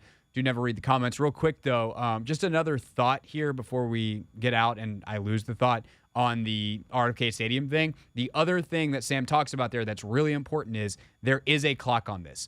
Unlike in previous iterations of them trying to get stuff through Congress where, oh, this is about far out in the future, can we unlock it for 2027? It is 2023, and it takes a long time to build things. And so, they need to decide within the next year where the stadium is going to be so they can start construction and be out of FedEx Field as soon as possible. So because of that, something like a pending government shutdown, which it seems like the certain members of the House are hell-bent on doing right now, and again, whether you agree or disagree with that, that's a different show, that talks about politics, not sports. But if that happens, that could definitely hurt the Commanders' desire to be at RFK because it pushes the timeline even farther out when they need to make a decision. The building is one part, but do they have the patience to wait on D.C. and wait on Congress to make a decision? That is something to keep your eye on. So with that, we take a break, we come back, and it is time for Never Read the Comments. You can listen to the Team 980 on your smart speaker.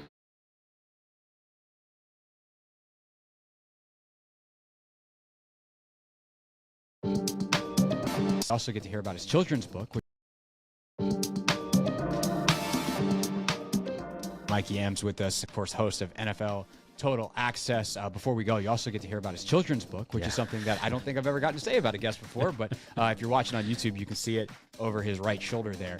By the way, aren't you glad I said right shoulder? Because if you're on camera and trying to figure out when they flip the things, and I never know which way to point. I tried to fix my hat the other day, and I turned it the wrong way.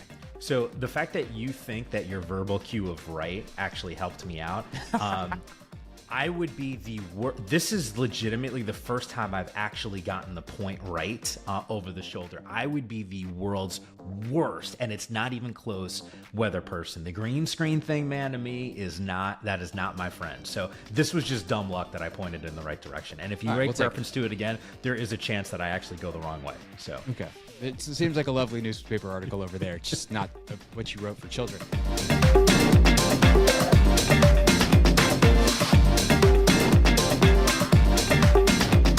When you're a beat reporter, like Ken confirm, you get a lot of requests to do stuff, and you just hope that they don't suck. And most of the time, they're actually pretty fun. especially like the radio stuff. Sometimes you get on a podcast and you go, yeah, this is a wacky bit, but whatever. It's fine. But I try to say yes to as many things as I can. I don't know if you saw, there's a whole dialogue on the internet yesterday because Kyle Brandt went on Good Morning Football and whined about doing too many podcasts. Oh, wow. Because they did like a fun question of like, what's your dream podcast to be a guest on? And everyone's like, oh, this pod, like obviously people, I'm guessing we're saying like the Kelsey brothers podcast and, all the some of the big NFL ones. And he was like, none. I'm not going to lie. Like, I'm overdoing podcasts. Like, and he was like, there was a tinge of self-awareness. He's like, look, I used to be a guy with the podcast, like, but I can't. You get on there and then they want you on camera and they want you to fix the light. And I'm like, if you just set up at a desk like a professional, then you don't have to fix that stuff. Like people are always stunned when I get on to do their podcast and I'm sitting right here. Like, what am I going to do? Go sit in a lazy boy on the roof? Stand outside with your phone like this. Yeah, just selfie mode, mailing it in. No, like I committed to doing your show. You were nice enough to ask me on. So, and it's also convenient for me because I sit in my desk and I'm comfortable and I have my headphones and my microphone and I'm set up and I'm good to go. It is what it is. If my setup looks better than yours, then that's your problem. Really straightforward, man. Yeah, it's just not that hard. So, but he was whining about it. And I'm like, if you were a guy with a podcast once and you made it to TV, then maybe you should be nice enough because also this industry is cruel and you're going to be a guy with a podcast again in a couple years. And you know what everyone's going to do? Show you this clip of you whining on TV about podcast guests.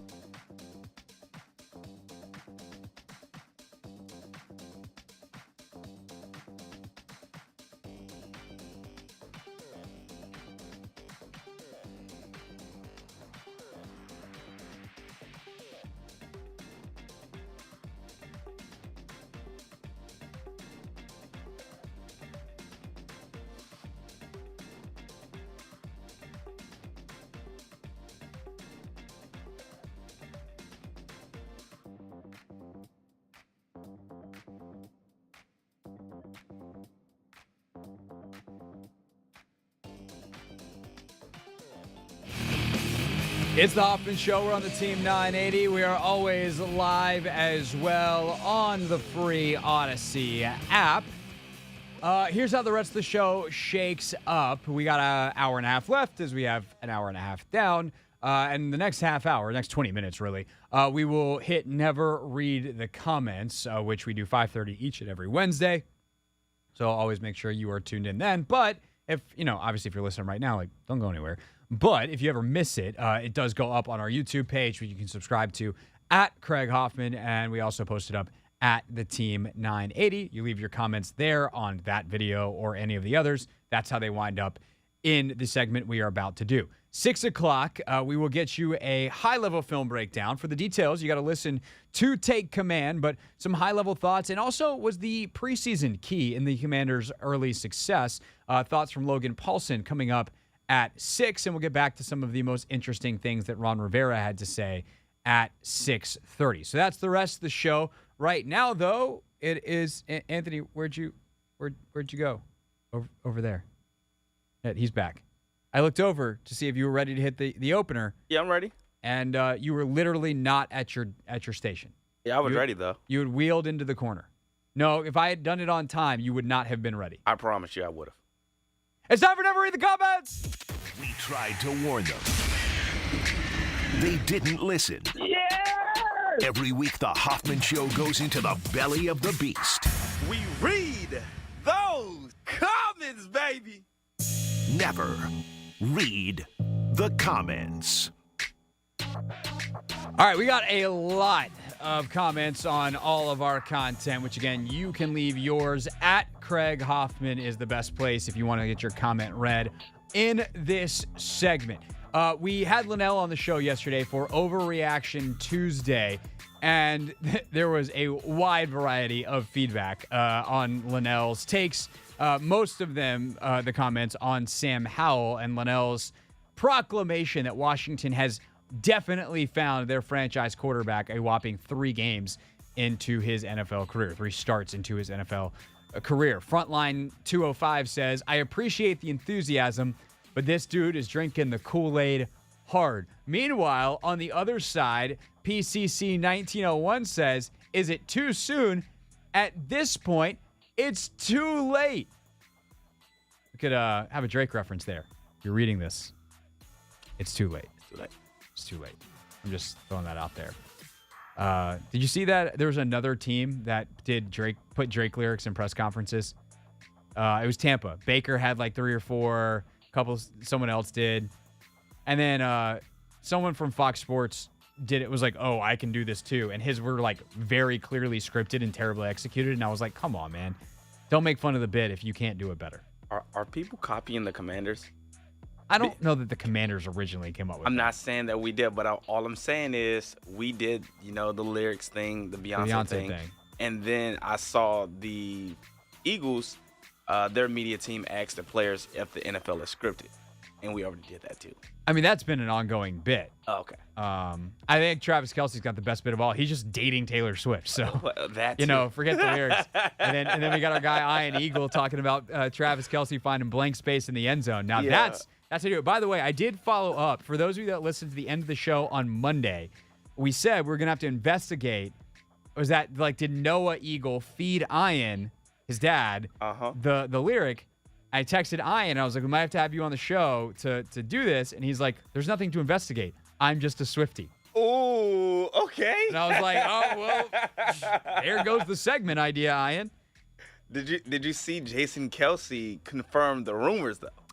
Yes, he kind of did on WIP today, which is very silly. Jason, your podcast is very good and very successful. If you're going to confirm the biggest rumor in the celebrity world, exactly, don't do it on, do it on a radio show, obviously. Don't do it on a radio show. Do it on your own podcast, you moron. I'm just kidding, Jason. You're definitely not a moron. Jason Kelce, not a moron. It was just not why am I doing... Let's keep going with the comments. All right.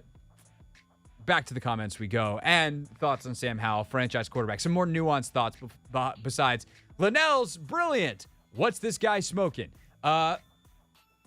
This from Berrien Spring High School BU 4604. That is the longest username that we have ever had a comment on, or comment from. I'm super optimistic about Sam Howell, but I'm not ready to call him the franchise quarterback yet. For one, defensive coordinators only have 3 games worth of tape on him. Second, he hasn't had a huge setback yet, like a 4-interception game. We haven't seen him experience a game that rocks some quarterbacks' confidence to the core. I think it is worth pointing out that part of the reason you haven't seen that is because he doesn't get fazed by singular mistakes. Like the idea that Sam Howell is going to spiral in the way that a lot of quarterbacks, and especially young quarterbacks, do, seems to be something that's not going to happen. That doesn't mean he won't have a multi-mistake game. I just don't see, unless it gets really, really bad, him spiraling into a pit of no confidence and that affecting his play. That is one of the admirable traits. But he will have a game where he gets picked off 3 times because it's the NFL and it happens to everyone. How do you bounce back? I know Josh Allen didn't have a very good week 1. He had 4 really, really bad plays, and they lost because of it. He came back last week, and he was MVP, favorite Josh Allen. That's who that guy is. It's why he is who he is. And Sam seems to have some of that mental makeup. But I do think the defensive coordinator side of this is my biggest holdup in trying to project Sam Howell's future. It is one thing to have 1 or 2 games, 3 games, 4 games as a flash in the pan. Do you have it when they know what makes you struggle?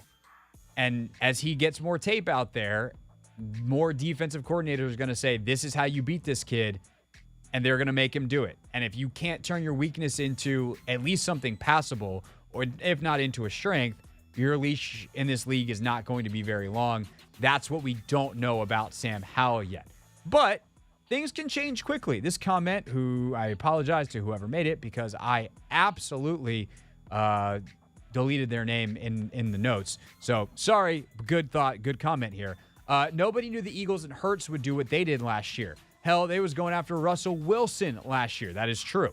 The Eagles were trying to get Russ just like the Commanders were. You know who holds onto the ball a long time? Mahomes. He runs around a lot, but he holds the ball too long as well. He isn't either one of those QBs just throwing context. And I don't even think Hurts is all that great. He's good, and it's only been 1 year. Most media have crowned him as elite, and he's not. So I think Howell will be fine with more experience. I'm not going to hate on Jalen Hurts. All he's done is have an MVP season, go to the Super Bowl, play exceptionally well outside of like 2 plays in the Super Bowl, and then come back and start the next season 2-0. So, yeah, I'm not here for the Jalen Hurts slander. And you know who else thinks he's elite? The Eagles, because they paid him $200 and something million. And I don't think that they have any misgivings about doing that. But Mahomes, yeah, he holds the ball for a long time, but he understands concepts and he understands protections, and he can get out, and rarely does it actually cost him. But he's learned, and it's gotten quicker over time. Mahomes throws a lot quicker now than he did at the beginning of his career because he knows defenses are sitting way deep and they're giving him short intermediate stuff, so he takes it. But I think the Hurts point is a good one, not that Sam is Jalen, as this commenter does say, but because it shows you how quickly the narrative can change from, hey, this guy's young and inexperienced, to, wow, he's one of the best quarterbacks in football. I'm not saying Sam's going to get there by the end of the year by any stretch, but it is a point that we just don't know. But here's the other thing that I would caution people about when you have that kind of optimism, which is you don't remember the guys that failed because they failed and they fade from memory. So, like, yeah, some diehards or people that have looked at this harder, there's plenty of guys who have had 1 or 2 good games in the league and it just doesn't wind up working out long term. You forget about them because then they're gone. They disappear. What you remember is the Bradys. You remember is the Russell Wilsons, the Kirk Cousins, these late round picks that work out on varying levels from, whatever Russell Wilson or Kirk Cousins is, or Dak Prescott, up to the greatest of all time as a 6th rounder. You don't forget all the other dudes, the Brady 6 dudes drafted in front of Tom Brady. None of them had very good careers. Like, that just is what it is. And so you forget those guys, they fade from memory, and you think that the one that was successful is the path to repeat, as opposed to them being an exception to the rule. And it's too early to know whether Sam is a lesson to be learned by the NFL about scouting certain traits, or another long list of guys who will be a flash in the pan. If I had to bet, I think he's playing 10 years plus in the league. I think he's really good. But it is too early to say that definitively for me. As for one of the 3 data points that we have, our guy Black Rick 3166 said on our interview with Nikki Javala last week on Friday that we posted up on YouTube. He said, I'm confused as to why so many of you podcast guys always referring to the Cowboys last year and the loss to Sam as they had nothing to play for. How about the division title? How about the fact that they kept starters in for 4 quarters, first round bye? Which one of those aren't important? Anthony, do you know what my first response to Black Rick was when he said, what's up with all you podcast guys? You're listening to a podcast, so aren't you a podcast guy as well? No, I said that I'm a radio guy, not a podcast guy. Although I do have a podcast. Yeah, that too. But don't these also go to, well, both things can be true, I guess. Yeah, but I'm a radio and podcast guy, not just a podcast guy.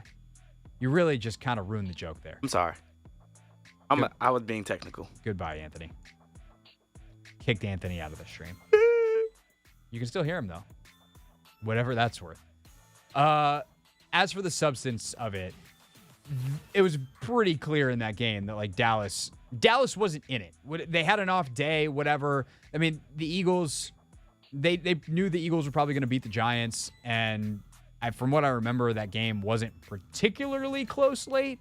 Like, I think the Eagles got up early, and also it was a funky game where there wasn't a lot of stress on Howell. Like, they get a turnover, Howell completes the ball to Terry scores, and, like, there's never a point in that game where he's pressed. And so even if the Cowboys did have something to play for, it's not a very indicative sample type for future NFL success compared to the Arizona game and the Denver game, for instance, where there was extremely high stress situations that Sam had to play in, and he played very well in them. So, yes, Dallas had nothing to play for. I guess that is a bit of an overstatement, but it was very clear that they weren't super mentally engaged in that game, and also the way it played out was very low stakes. which kind of changes the dynamics of the evaluation when you're trying to project forward. Last Sam comment is from Exit 1792.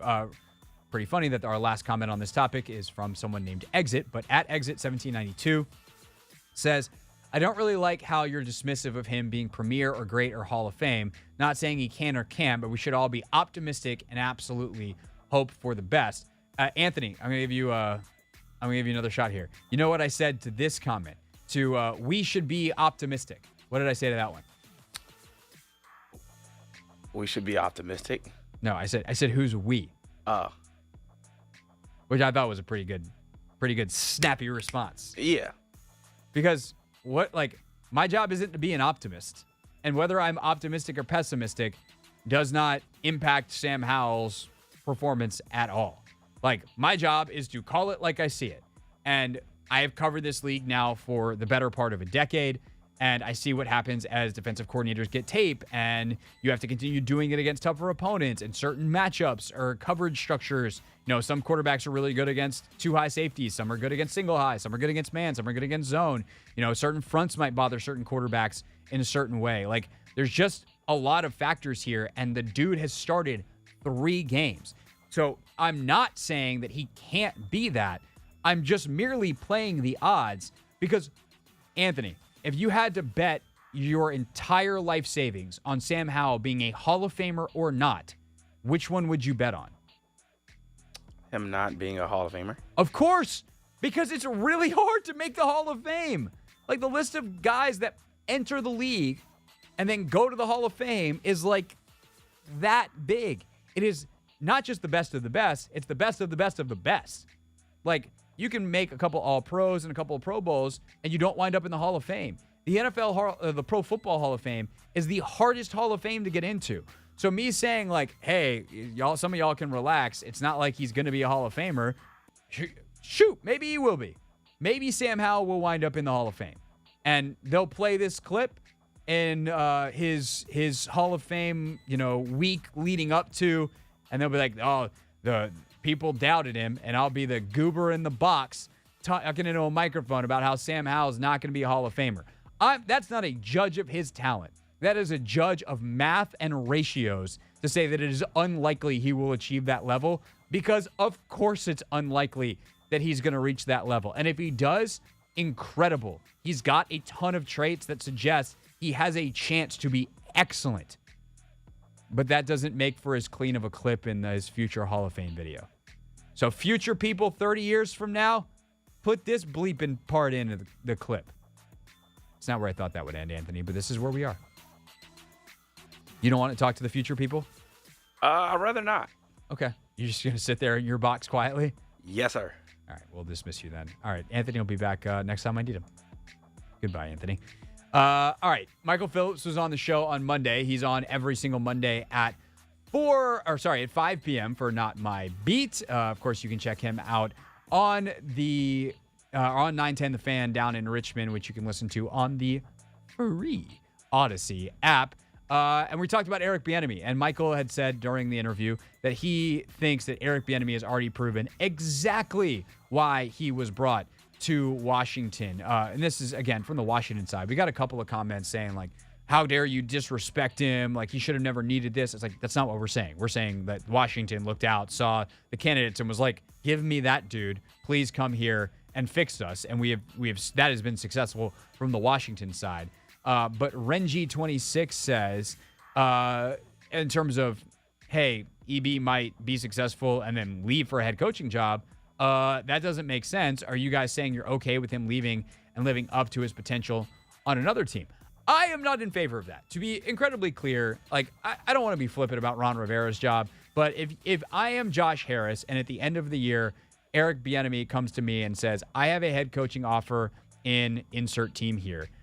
If you offer me your head coaching job, and I don't think AB would do this to Ron, but for whatever it's worth, or he says hey, I've got this, and Josh goes, I will make you the head coach here. We'll find a front office position for Ron.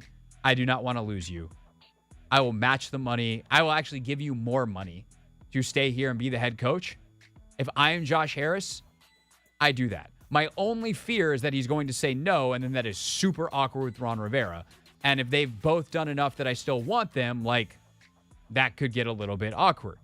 But I think it is inarguable that Eric Bieniemy has been massively impactful on this team in ways that go far beyond his duties as offensive coordinator and, assistant head coach title being what it is. Like, I guess it fits into that, but I normally that's a pretty nominal thing. It's not something that has actual impact.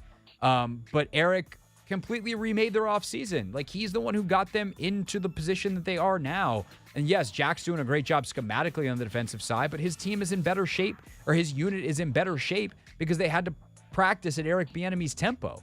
And again, this is not trying to put down Rivera, who did hire him and deserves that credit, but like, if your credit is hiring the guy that does the work, and then I get the choice of keeping the guy who did the hiring or keeping the guy who's doing the work, give me the guy who's doing the work. And, again, that's kind of the setup that it is right now. Ron deserves a lot of credit for being willing to change. But at the end of the day, Eric's the one who brought the ideas. Eric's the one that did that stuff. And if it comes down to it, I do not want to lose him. So, no, I am not saying that. It's just an understanding that that could happen. Colin Whitby, 82-19, says, EB did change direction in the second half of this game. Pass heavy out of the pocket, became more running and screens to counter the Denver pass rush, and it worked perfectly. It absolutely did. And I think Sam Fortier, who joined us about 25 minutes ago, made a really good point that it was also partly because of the score. Like, their ability to get that Logan Thomas touchdown and then get another field goal after the sick John Bates throw at the end of the half brings that back to a more even type of score, which allows the Commanders to be more balanced. They had to chase the game a little bit, but I also think the skew wasn't as bad as it should have been, or was worse than it should have been in that first half. There's a lot of RPO call, and EB got away from that more in the second half. Called some straight handoffs or just told Sam, like, we're calling the RPO, but you need to do the R, not the P, in the run pass option. That's what RPO stands for, if those of you that didn't know. And there was a couple times in the first half that Sam should have handed the ball off, and he didn't. And that's going to affect your skew. But sometimes as an offensive coordinator, you just got to go, well, if he's going to pull it and throw these bubble screens and slants that aren't there, we need to make an adjustment because I would like to run the football. And you just call inside zone or halfback dive or whatever versions of those that you're wanting to call when you use your language, not the language that I use in Madden. All right, some thoughts on the linebackers from Rogue615. They should switch in and out Hudson and Barton. I thought Hudson earned the spot this year from our last game. Maybe he hasn't looked as good in practice. Hudson's not a natural linebacker, though. I forget what they called his position at Michigan. It was kind of a hybrid. He played some linebacker, some safety, but he was mostly a safety at University of Michigan, and he's bulked up, and he has looked better as of late. Preseason was excellent. Training camp was excellent. Dallas game was excellent. But at the end of the day, like, is he big enough and good enough to carry an NFL starting linebacker snap count? And also, the thing that I can't wrap my mind around and is going to be an interesting question for Jack tomorrow. I don't know if he'll answer it, but I'm going to try my best to ask it in a way that he will, is, Jamin seems to be playing very well. Is that something that could carry over to the middle linebacker spot versus, is he being successful because he's in that weak side linebacker spot and there's certain responsibilities that aren't on his plate? And the idea of switching him and Cody and putting in someone like Khalik would actually mess that up. So it's very easy to just be like, player A is playing better than player B, switch them and sub out player A. But that ignores the factors that go into the success of and failure of all of those players. And nothing is simple when it comes to evaluating those things in the NFL. Last but not least, this from our pick 6 last week from Alicia Fisher, 4889, who says, with Logan Thomas, Jacoby Brissett, Curtis Samuel, and Kendall Fuller all having their deals expire and the void years being added to Charles Leno's contract, do you think it's possible that they find a way to extend Montez Sweat and Chase Young and franchise tag Cam Curl or another form of that, or is it too far out there to think they can keep them all? I think they will find a way to keep at least 2, but I want to see all of them hit their primes together and watch this be an insane defense for the next 5 years. I think this is becoming a greater reality by the day. The reason is if Sam Howell is it at quarterback, then you don't have to pay your quarterback for another couple of years. And at that point, like John Allen's deal will be up and you can revisit whether you want to keep him or, is he coming towards the end of his career? I know that sounds crazy because it feels like he's still young, but he's in his late 20s at a position that you don't play till you're 35 very often. You can restructure Duran. You can restructure Terry. You will have to pay like Jahan and Emmanuel Forbes and, all these other young players that are still on rookie deals. And you got to have to figure out after the year what to do with the running back position because AG is up. Can you find another Antonio Gibson type of player? Probably in the draft. That's the nature of the running back position. But he's a pretty unique skill set in terms of his ability to catch. He runs a 4.3, all that stuff.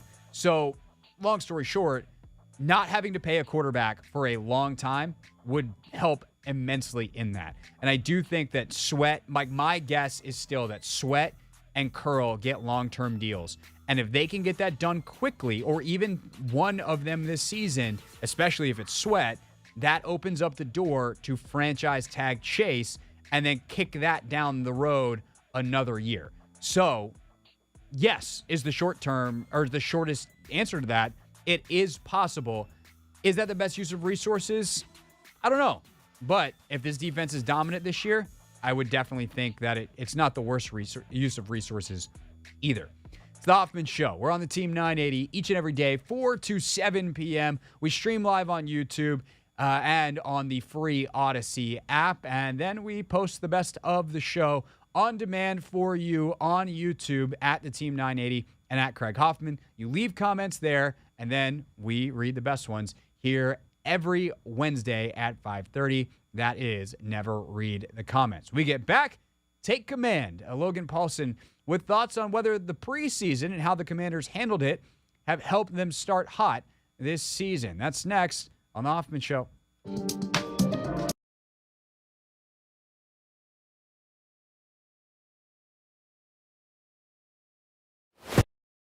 To your Greek mythology days. You remember the story of Icarus, Anthony? Not quite, Frank. What do they teach you at Georgetown Prep? Icarus, the guy who flies too close to the sun. Nope. What do they teach you at Georgetown? Anthony, I think you just put your job at risk at Georgetown Prep. Why? There's no way that they did not teach you the story of Icarus at Georgetown Prep. We actually did a lot of Greek mythology, but we didn't talk about Icarus flying too close to the sun. Yes, you did. You don't remember it. I feel very confident. Who can we call It's okay. at Prep I'm to ask confirm my kids this? I mean, I will just do that right now, actually. Okay. I would like you to ask someone of authority. Do we teach about Icarus? 2 hours later. Did we ever check in on that, Anthony? Yeah, my classmates actually texted me and said, yeah, we've done it. Okay. Yeah, we'll have to figure out where you were on that day of class at a later date. You're right.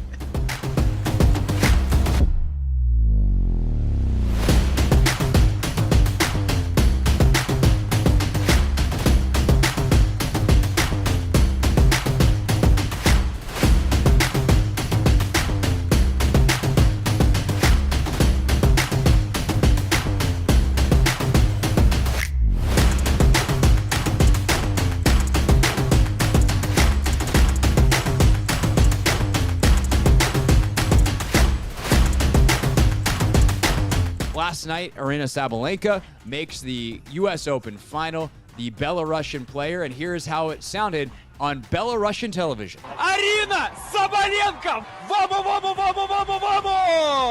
Что Арина недостойна звания первой ракетки мира. Yeah. Получите! Распишитесь! Oh, yeah. Rising up, back on the street. Did my time, took my chances. When the distance, now I'm back on my feet. Just a man and his will to survive. So many times it happens too fast. Oh, you keep change going. your passion for glory. It's the eye of the tiger. It's the thrill of the night. Rising up to the challenge of a rival. And they lost, no survival. Все, ребята, я сдулся. 10 out of 10. No notes.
It's the Hoffman Show. We're on the Team 980. We're always live as well on the free Odyssey app. And it is a Wednesday, which means a fresh episode of Take Command dropped this morning on your podcast feeds, Apple Podcasts, Spotify, wherever it is that you listen to your pods. It also means we're going to play some of it for you here on the radio for a deeper dive into the X's and the O's, the schematics of the game, how Eric Bieniemy adjusted, what Jack Del Rio was able to scheme up to help Chase Young get his first sack in a couple of years. You'll want to listen to Take Command or watch the full episode on 106.7 The Fan's YouTube page. Of course, don't forget the Take Command pregame show comes to you live each and every Sunday morning from Tap Sports Bar at MGM National Harbor, and it streams live on 106.7 The Fan, 980, Team 980, on the radio, on the Odyssey app, and on both stations' YouTube pages. But for the podcast, we're 3 times a week. Wednesday's our tape pod. And here's some thoughts from how the preseason actually might have springboarded. Pick your version. The hot start to the Commanders season. It's time to take command with former NFL tight end Logan Paulsen and former Commanders beat reporter Craig Hoffman. Welcome into Take Command. I'm Craig Hoffman. He is Logan Paulsen. It is Tape Breakdown Day, Logan, the pod that everyone has been waiting for. Everyone's been waiting for it? That's exciting. Yeah. I didn't realize it was such a big deal. It's you breaking down tape. Of course everyone's waiting for it. That's right. That's right. Do that over the next 45 minutes. Get into all the X's, all the O's, starting with Sam Howell and the offense. Logan, a obviously prolific day, 299 yards passing for Howell. The running game gets going in the second half as well. But there's plenty to critique. It's kind of, in many ways, the perfect game that coaches always talk about. Like, we want to win the game, but we want to have stuff to work on. And feel the pressure to know that, like, hey, if we don't clean this up, we might not win the next one. So if you're getting into what you saw from the offense, 30,000 foot view, before we dive into Sam specifically and some of these protections and some of the plays themselves, like, what did you take away from watching the tape?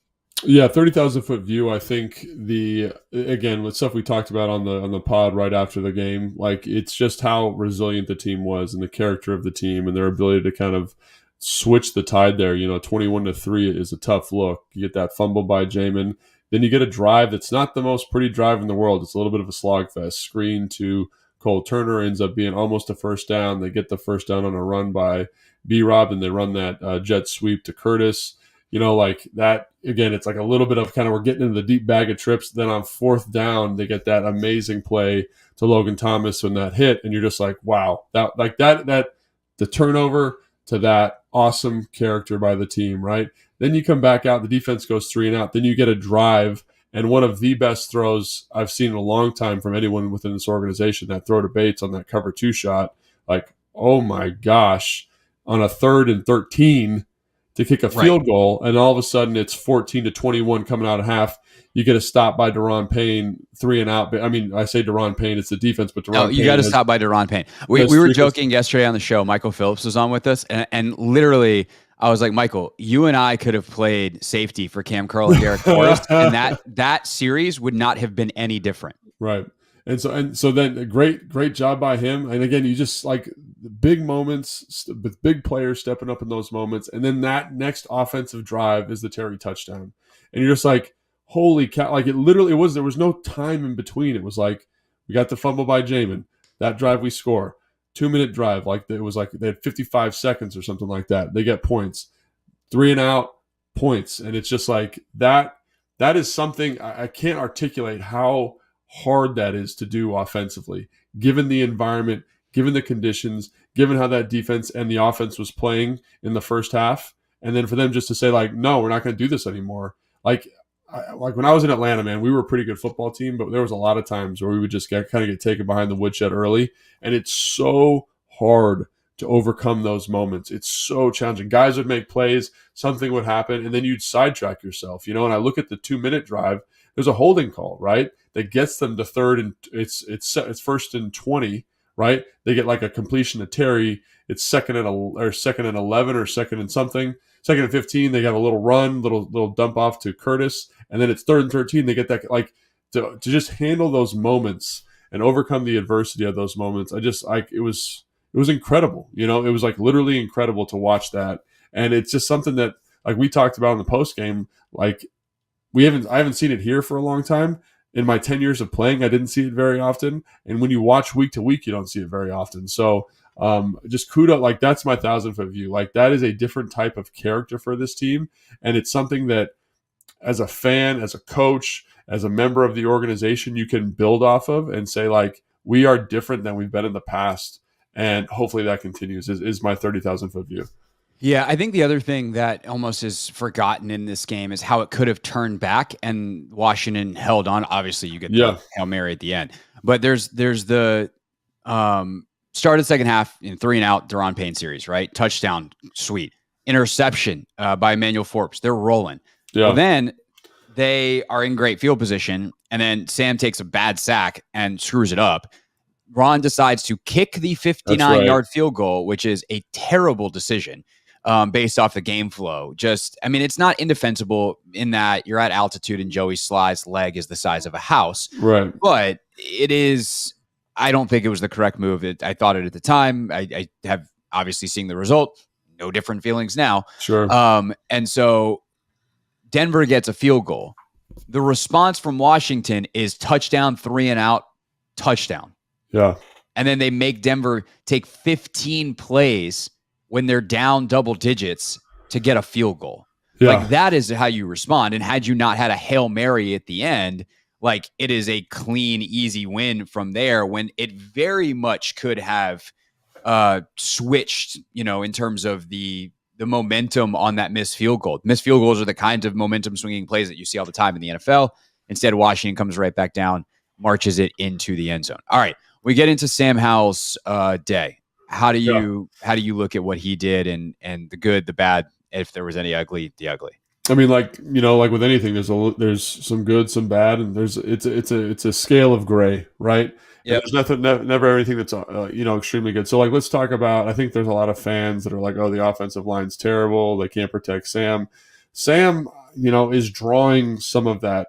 Like he invites pressure in certain situations. Now, like the one that Leno gets beat clean. That's on Leno, right? Like that's, Leno doesn't hear the snap count. He's setting the 4-eye, like he's setting for a game. I understand what he's looking at, but like sometimes like that happens, like guys make mistakes.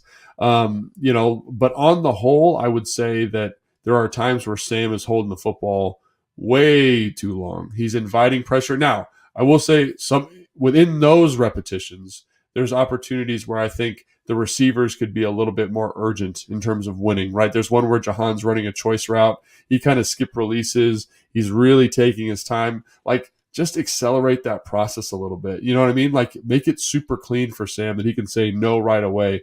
There's another one where they're running like 2 sit routes to the offensive left, and Jahan, or I think it might be Bieniemy, is running a high cross. It's in the first quarter, coming across the formation. And Jahan does a really good job of pushing it vertical and then breaking it flat so it holds the coverage. But he's not getting to the space in the timing. So I'm kind of like, if you were to just hurry that process up, is it just more clear for Sam? And that's one of the things with a new offense. Like, obviously, there are times where Sam is, he's rolling into pressure. He's doing stuff that he shouldn't do. He should be stepping up in the pocket and delivering the football. But there's also times where I'm like, the timing of this just seems a tick off. He's got to wait for this longer than he should. And so I think it's a combination of things, right? There's certain times where the offensive line loses. But on the whole, man, like this was a tougher outing for them than the first week, and we expected it to be so. But on the whole, I got a lot of respect for that group. And what I mean by that is like they freaking fight. They're not maybe the most talented guys of all time, but there's never a down where I'm like, oh, this guy's not trying. This guy's not giving his best effort. And there's been O-lines where I've been watching in the past where I'm like, that the strain and the struggle to pass protect and run block isn't there. Like there was a play where they run an ET and it's Wiley and Cosme, right?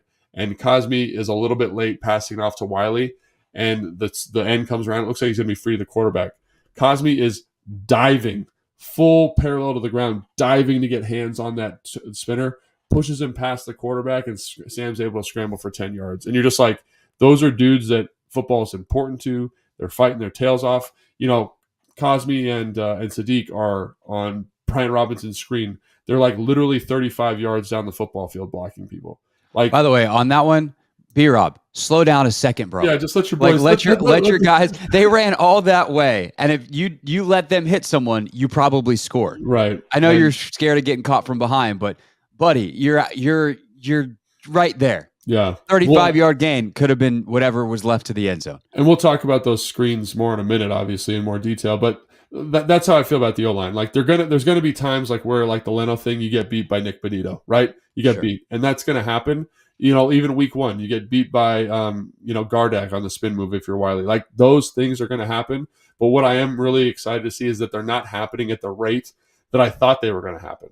And I think this is a tenable offensive solution. Like I just finished watching. I'm starting to do some Buffalo prep, and you think our O-line's bad. Like their right tackle at times is just basically letting dudes run straight to the quarterback, and like that's not an indictment of him as a player, Brown, because I think he's a pretty good football player. But it's hard to pass protect, especially if you're the right tackle in the NFL, because you're a little bit less athletic. All those things. I think this group is working well together, and I do think some of this stuff Sam is bringing on. So in terms of negatives with Sam, because I know that's where this conversation started, that's the one negative. He's holding the ball a little bit too long, and could that be helped by the concept? Yes. Could that be helped by the receiver? Yes. But despite that, you see enough of the really high-end, uber-talented stuff to make you say, man, like if he can get that ball out a little bit earlier, more consistently, this is going to be awesome for this organization. So I will obviously get to the good with Sam in a second, but I want to circle back to the receiver point because I think this is interesting and is a part of a larger NFL discussion that is kind of starting to happen with some pretty hideous football through 2 weeks across the league. This is where preseason matters because in training camp, even in a joint practice, that little bit late doesn't matter because the timing of that is that your quarterback still gets to make the throw, even if Jahan is skipping his way down the field or Diami's a little bit late to that or Terry's a little bit late to that because he can't get hit. But in preseason, if Sam takes a shot and is like, oh, I guess I got to get that ball out a little faster, and he goes back to the sideline and he's like, yo, Jahan, like I need you there a half second earlier. Can you please speed up your process? And Jahan sees that on film and you get to coach that on film. That matters. Yeah. And I think that what you're seeing across the NFL is a bunch of offenses that are out of sync when the reality that the quarterback can get smashed in the face comes to fruition. Sure. And I think that this is something that coaches are going to have to look back on. I have to go back and do a much more extensive study, and I'm sure some NFL national writer will do this for me. I don't know who, but someone will go back and look at who played what during the preseason and how those teams have started. Yeah. But I know for Washington's sake, like they look a lot sharper, even with the stuff that we're talking about. They look a lot sharper than a lot of teams that a lot of people thought were going to be better than them. And they played their guys a lot more in the preseason than a lot of other of those teams. Joe Burrow doesn't play in the preseason at all. Cincinnati looks like a mess through 2 weeks. And obviously he's now hurt again, but that's a different story. And his was injury related. But like they weren't going to play him in the preseason anyway. I mean, I think there's a precedent. Like every team that I've been a part of, and during my time in the league, every team that played the starters was a problem. Week 1, week 2, week 3, week 4, week 5. Like early in the season, they were a problem because they were ready to go. I think the debate comes like into full circle where it's like, where is the health of this team or the teams that play a lot of their starters later in the year in conjunction? Right. Everyone talks about that immediate, like, oh, Terry hurt his toe. Like, obviously that's an issue, because you don't want that to happen. But there's also the accumulation of repetitions over the course of preseason, regular season, and especially with an 18-game season. So I do think that's also part of it. But to me, there's no question. Teams that play a lot in the preseason play better week 1. Like there's no question. I think the happy medium though is like just play a little in the preseason, right? Like play at most your starters a half, because those extra, like I remember when we were in Baltimore and I asked Kendall at the presser, like, hey, what does it mean for you not playing that first preseason game? And he goes, bro, 5 reps is not going to be the difference in me, having a good season and not. And like 5 reps, maybe it does matter a little bit more to an offensive player trying to get in that timing or whatever on that side. But the point is like 5, 10, 15, 20 reps of game action, I don't think it's going to have much of a cumulative effect later in the season. I think there's a much bigger impact on and this might be counter to, like, people could probably pull clips of me in the preseason saying something opposite, and I'm owning it right now. But like, I think that the learning opportunities and the timing and the crispness of it all are worth it. And there's not much of a physical cumulative effect from playing that number of reps that later in the season it's going to matter. I do think there is the obvious of the immediate injury concern where, later in the season, if a dude tore his knee up, that's going to matter. And that's not going to happen if he's not out there. But it is very, very clear that some of these offenses, and, I think that's a great example of what you're talking about, where preseason versus joint practice versus practice, there is a big difference. And the receivers understanding where they need to be on time because now their quarterback can get hit for real is one of those areas where it matters the most. No, I mean, I totally agree. And I think, I think on the whole, this offense has been relatively sharp, but there are details, there's a difference. Again, there's a difference between preseason and regular season in terms of speed and uptick. And, some of the concepts we're talking about are relatively new. Like obviously the choice by Jahan is not new, but I do think there's, coaching at the high school has really shown me a lot about this process, and it's different because you don't have as much time, but there is a learning and an understanding that happens in the regular season that as a player looking back, I'm like, oh yeah, that happened every time we played. It's like you're still finding what you're good at. You're still finding the runs you're good at. You're still finding the pass protections you're good at. You're still finding the route concepts that you're good at. And so detailing that stuff up in practice is one thing, especially with a new offense, but detailing up in the game, that's where you're like, oh shoot, this is the first time Jahan's run a choice. This needs to be a little bit faster. Oh, this is the first time we've run this high cross. We need to be more deliberate about our departure angle to get across. And so those details, while I do think this team is pretty sharp and I do think their offseason was excellent, those finer details don't come to light until, you're talking about, Craig, until they've got that live rush. They're like, oh, the timing doesn't work because the rush is better here. Or the timing doesn't work because the safety is a little bit faster or whatever it is. You know what I'm saying? So I think all that stuff you're going to see some of that detail, those really fine details over the next couple of weeks until probably week 5 or 6 where it's this is who we're really good at. And then they'll have another, kind of evolution and maturation of the offense going into probably week 10 and 12. It's crazy how there are these kind of cyclical moments in the NFL where it's oh, we're at, this is what we're good at. Oh, no, we need to evolve again. Oh, no, here we go again. And so they're games, but they're also learning opportunities to say, oh man, we really don't like this matchup versus this coverage or whatever. And so I think some of the details that we're talking about here from a receiver standpoint will get cleaned up as we go. And I think it's great that they're able, to your point, Craig, clean that stuff up in a win, right? It's nice for me to be able to make those corrections and be like, this wasn't what we exactly wanted, but it's much more palatable as a player to be like, okay, yeah, I got that for next time. And that makes a lot of sense as opposed to hey, Logan, we need this done. If we make this play, we win this game. And you're like, oh gosh, this is terrible. And then that stress isn't quite there the same way. So. Which, as my pal Don Van Natta from ESPN observed last night watching the terrible Monday Night Football, he's like, I remember, he goes, I'm old enough to remember a time where people did this stuff in games that didn't matter in the regular season standings. But if you're going to have to do it during the regular season, much better to do it in a win than a loss. All right, that was from Take Command, which you can download now on your favorite podcast app. We say download. Nobody downloads podcasts. I mean, I guess some people do if you got to go on a plane and you're not going to have service. So I might download. You stream a podcast. It's available now to listen to the same way you listen to every other podcast on your favorite podcast app, Apple Podcasts, Spotify, or if you are a visual podcaster, the video is on YouTube at 1067 The Fan, and I put up some clips at Craig Hoffman as well. Tomorrow on Take Command, a Take 5 story time from Logan's career in Buffalo, and I've got a good Buffalo story too involving our old friend Lorenzo Alexander. And then Friday, of course, a full preview of Bills and Commanders, so make sure you're subscribed there. Next here on the radio show, we will take a look at what Ron Rivera said earlier today, his Wednesday press conference, get you the latest injury update as well. Big names on it for both sides. Details next.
Hoffman Show. We're on the Team 980. We're always live as well on the free Odyssey app. Ron Rivera spoke earlier today. We carried some of that live for you here on the show. Always try to do that on Wednesdays when the head coach goes to the podium. I did also promise injury news. There are big injuries on both sides of the injury report, starting with Daron Payne for the Commanders. He had an ankle injury on Sunday, and he left the game, came back in. And this is what happens a lot of times with ankle injuries. You see a guy who's able to come back, you get off it eventually, the adrenaline wears off, and he is ultimately out, sometimes even for weeks. I don't think that's going to happen with Payne here, but hopefully it's something that is just by Sunday good. They're being precautionary today, and then we'll see from there. Logan Thomas also out today with the concussion. Limited practice for Quan Martin, and then the full participants, although listed, Nick Yates, Brian Robinson, Curtis Samuel. On the Bills side of it, pretty significant guys. Leonard Floyd, ankle, DNP. Micah Hyde, hamstring, DNP. Dawson Knox, tight end, back, DNP. Jordan Phillips, starting defensive tackle, illness, so he's probably fine by the end of the week. But you never know. You know, as I well know, found out last week, COVID's going around. So, or 2 weeks ago, COVID's going around. So, you know, if you have COVID on a Wednesday, you might not clear a positive test by the weekend. So when you see illness on an injury report right now, not that I think that you'll have like massive outbreaks like you did in 2020 or 2021, but if that's what it is, and they're not listing it as non-COVID illness anymore, they're not really clarifying. So if he's out with COVID, like he could be out this weekend. So again, I don't know that is. He could just, I don't know, he had food poisoning and he's back tomorrow.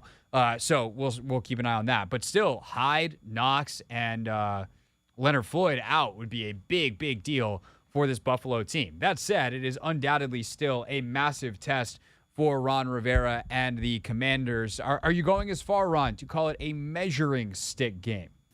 Pretty big. You know, it's to me, it really is. And you know, they're one of the elite teams at the AFC. I know they're 1-1, but that records don't mean anything in this situation. This is one of the elite teams coming in, and you know, we've got to gear up, we've got to practice, prepare, get ourselves ready to go, and give us a great opportunity to see where we stand. So, I mean, yeah, to me, this is not so much bigger than a single game, but it's just hard to not get too far ahead of yourself and go, well, what would it mean if they won this? What's the stadium going to be like? What's it going to be like? You know, what's the hype going to be like going into the Eagles? I mean, it's going to be pandemonium. Thinking about what this game means to this organization, considering where they are in the franchise's history, because they've got, you know, the new ownership and haven't lost since preseason or regular season. Now you start to wonder, like, is this going to be a special year? Is this one of these blessed and enchanted teams that goes on a run? But also, what happens if they lose? Like, if the measuring stick says you're not there yet, can you readjust expectations and say, hey, like, we're not one of the worst teams in the league. That's still good. But we know the measuring, like the championship level we want to achieve is there. We're not there because they just showed us what there is. As for the rest of what Ron had to say, is this an opportunity for Washington to, you know, if they do come out on the positive end, put the league on notice? Like, is 3 games enough to say, like, hey, we are for real, especially if Sam plays well? Sam Howell, like, this dude is for real. Here was Ron answering that question. Yeah, I do, David. I think it's exactly what that is. I think it's an opportunity for us to, you know, establish who we are and who we can be. I mean, this is a very good measuring stick. You know, what they've done for the last, 4 or 5 years, especially with the young quarterback now who's coming into his own. This is going to be a heck of a challenge for us on defensive side as well. I mean, we are a stout, solid defense, but when you can play against teams like this and perform well, then you really start making the mark. And us as an organization and as a team can really step up and get some attention from some folks. I think this is also a chance for Bieniemy and Del Rio, along with Rivera, obviously, to work well together. Like, they can't win this with one side of the ball. Like, this is going to take some cooperation, and this is going to take Eric running, making sure that they're efficient offensively and getting first downs, running the ball and eating clock, making this a little bit shorter game. Like, I don't think, as good as I think the Commanders' offense has potential to be on any given week, and I know they're coming off 35 points, I know all these things, I don't think this is a team that wants to get in a shootout with the Buffalo Bills. Like, the Bills do have some issues offensively. Their line, you heard Logan talk about it briefly and take command if you've been with us since the top of the hour.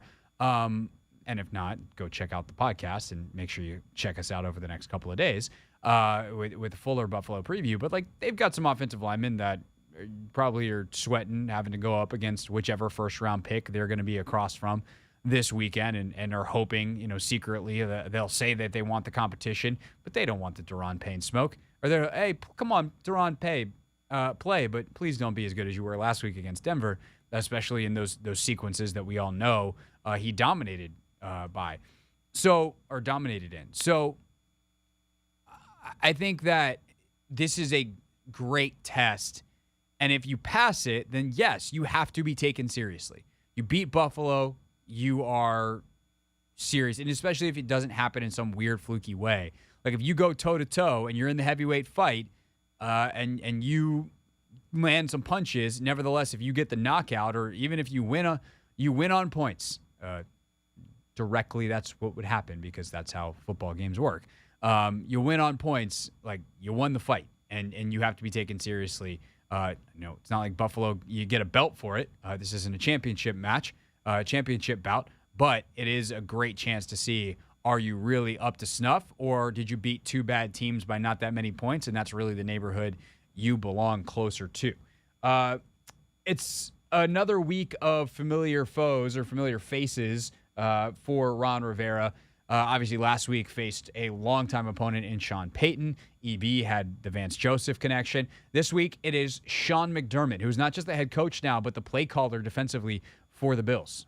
Well, I mean, it's one of those things that, when you're prepping for the first game of the year, there's a lot of emotions on both sides, and and especially if you're the home team, there's a lot of emotion. So just because the Bills showed up and they're a very good team doesn't mean New York's going to roll over. And so they had a hell of a game. They had to play, and it was a dogfight.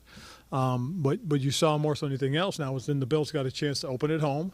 You saw the guys get the crowd behind them, and so they got energized that way, and they played to where they're capable. I mean, this is a very good football team. Like I said, this is one of the AFC standards, so it's going to be a great opportunity for us to measure up. Compliments to his former protege down in Carolina, where McDermott was the defensive coordinator. And I think one of the things that I am tracking, and we will certainly have more on this tomorrow with a Bills insider on the show. What's the difference in this Bills defense and Bills defenses of past? In my early conversations and early looks at it, they are pressuring more this year than they have in the past. So Leslie Frazier kind of was like, we got good pass rushers, we got a good secondary. Can we just rely on that talent and win what we need to win? Sean McDermott's like, what if we put that talent in a nasty little blitz package and try to make a quarterback's life a living hell? That seems to be the plan for McDermott, and they have blitzed a lot more, generated a lot more pressure this year because of it, and they are better this year, adding a couple of guys. Floyd, obviously one of them. Unfortunately for them, he's out right now. So if they don't have to deal with Leonard Floyd and they will not have to deal with Von Miller, that becomes a different conversation. But if Floyd is out there and playing well, then that's a pretty scary line and by far the best they will have deal with. And we know that Howell has had some issues getting the ball out on time, whether those are on the line or on him. A faster pass rush is not going to help. It's the Hoffman Show. We're on the Team 980. We're always live as well on the free Odyssey app. And when we get back, it is time to wrap up the show with a preview of tomorrow and real things real people said into real microphones. First, so if you're getting into what you saw from the offense, 30,000-foot view, before we dive into Sam specifically and some of these protections and some of the plays themselves, like what did you take away from watching the tape?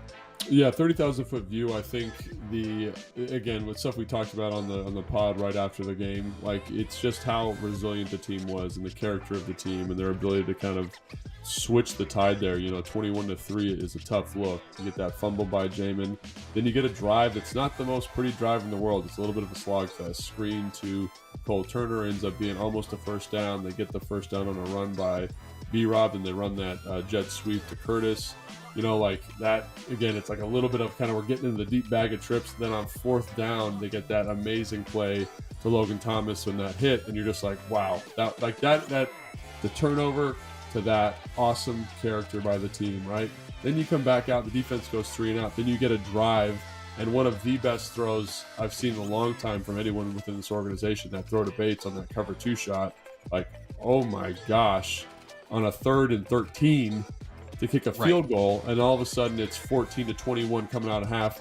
You get a stop by Deron Payne, 3 and out. I mean, I say Deron Payne, it's the defense, but Deron Payne. You got to stop by Deron Payne. We were joking yesterday on the show. Michael Phillips was on with us, and literally, I was like, Michael, you and I could have played safety for Cam Curl and Derek Forrest, and that series would not have been any different. Right.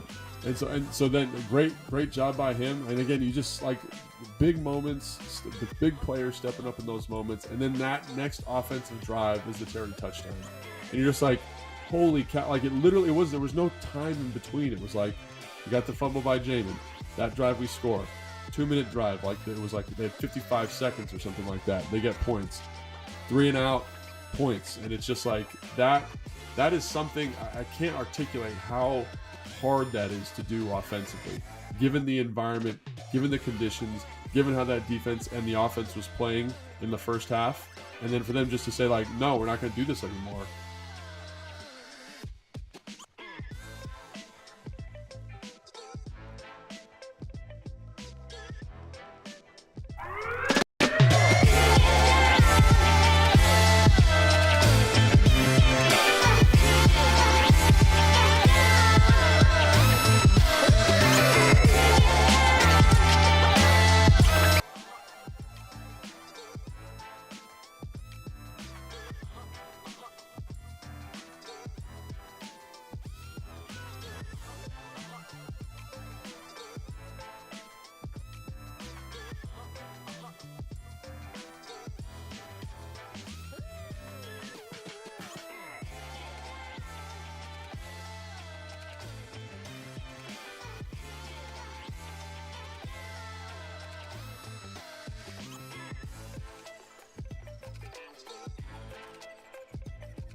It's the Hoffman Show, wrapping up here on the team at 980. Always live as well on the free Odyssey app. Tomorrow on the show, my guy Andrew Catalan, CBS Sports play-by-play announcer. He's got the game this weekend, so we will catch up with Catalan. What's it been like working with Matt Ryan? We'll ask him that at 6:15 tomorrow. Anthony, what else we got coming up? I feel like we have some stuff in the rundown. We got a Bills Insider on the show tomorrow.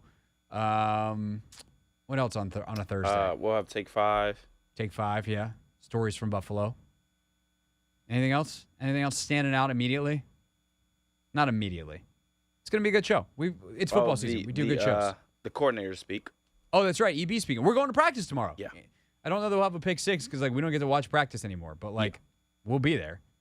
Anthony and I might have tales from lunch. We got to figure that out. That too. I'll have my car not blinking at me that I need maintenance anymore. Anthony did an excellent job of reminding me of that. Yeah, that's that. That's pretty much that. So I think we should do real things, and then a quick word on what's following us tonight because we got special programming. So with that, it's time for real things, real people said in real microphones. Real things. We're not gonna be so this year. Real people. 5 and 11, not very good. Said into real microphones. You know, the culture is actually damn good. All right, we got a couple of good ones today. That is for sure. Let's start off with that one's really long. Never mind. We're not going to do that one. We're gonna do the Kelsey Plum one first. Kelsey Plum is on the season debut of All the Smoke on Showtime, which is Steven Jackson and Matt Barnes' podcast. Wildly successful. They've turned it into a TV show. Very, very good stuff all the time on their pod / their show.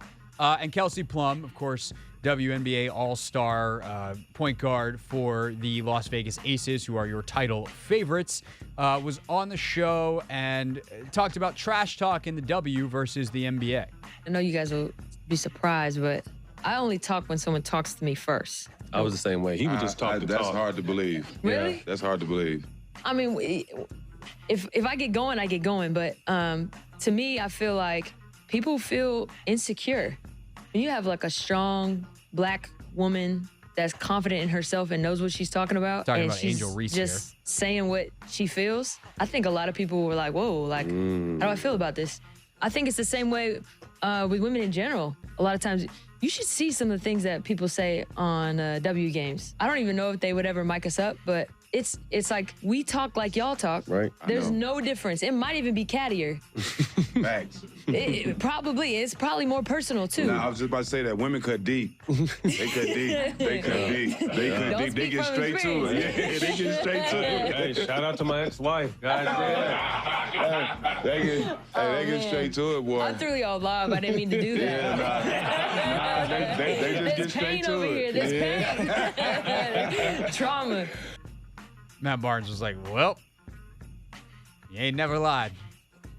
They ain't lying. No. Men are too sensitive. They won't go that deep. No. Female athletes, especially, as competitive as they are, whoop, trash talk be trash. They be yapping. Have you ever been courtside at a W game? On the complete opposite side of the spectrum, absolute silliness on the CBS Sports Champions League show. Jamie Carragher, former Premier League great, apparently got a DM from Matteo Messi, who is Lionel Messi's son. And Matteo speaks Spanish because he's Argentinian, which is something that Jamie learns during the clip. And he also learns what he got called by young Matteo Messi. Been in your DMs. Have you been in your DMs? Yeah. What's he said to you? Yeah. It's cool. I mean, I can't. Is it Spanish what they speak? Argentinians. Did you really just? Sorry.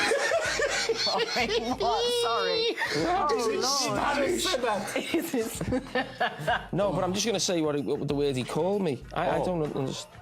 I'm just going to say, I'm going to pause it right there and say, when I was initially thinking about playing this clip, I was like, I wonder how deeply held the breath was of the folks at CBS that he was about to say something in Spanish that he wasn't allowed to say on television. Because just because you swear in Spanish on an English-speaking station does not mean it's still not a swear word. But what did he call him?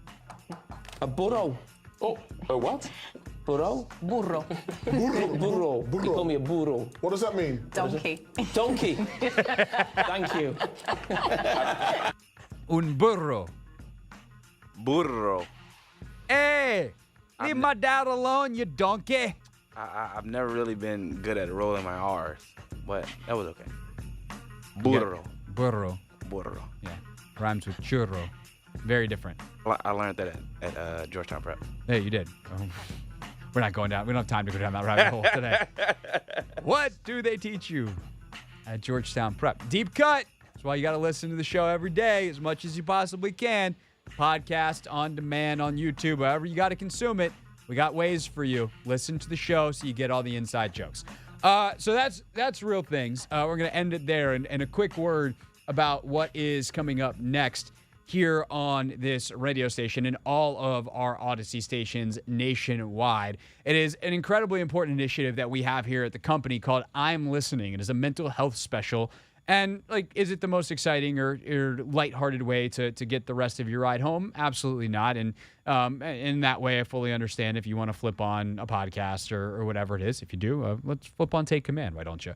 But mental health is something that should be talked about because the alternative is not talking about it. And when you don't talk about mental health, that is how people enter mental health crises. It's how they do not seek the help that they need. It is how they feel alone when they should not, and they should feel supported.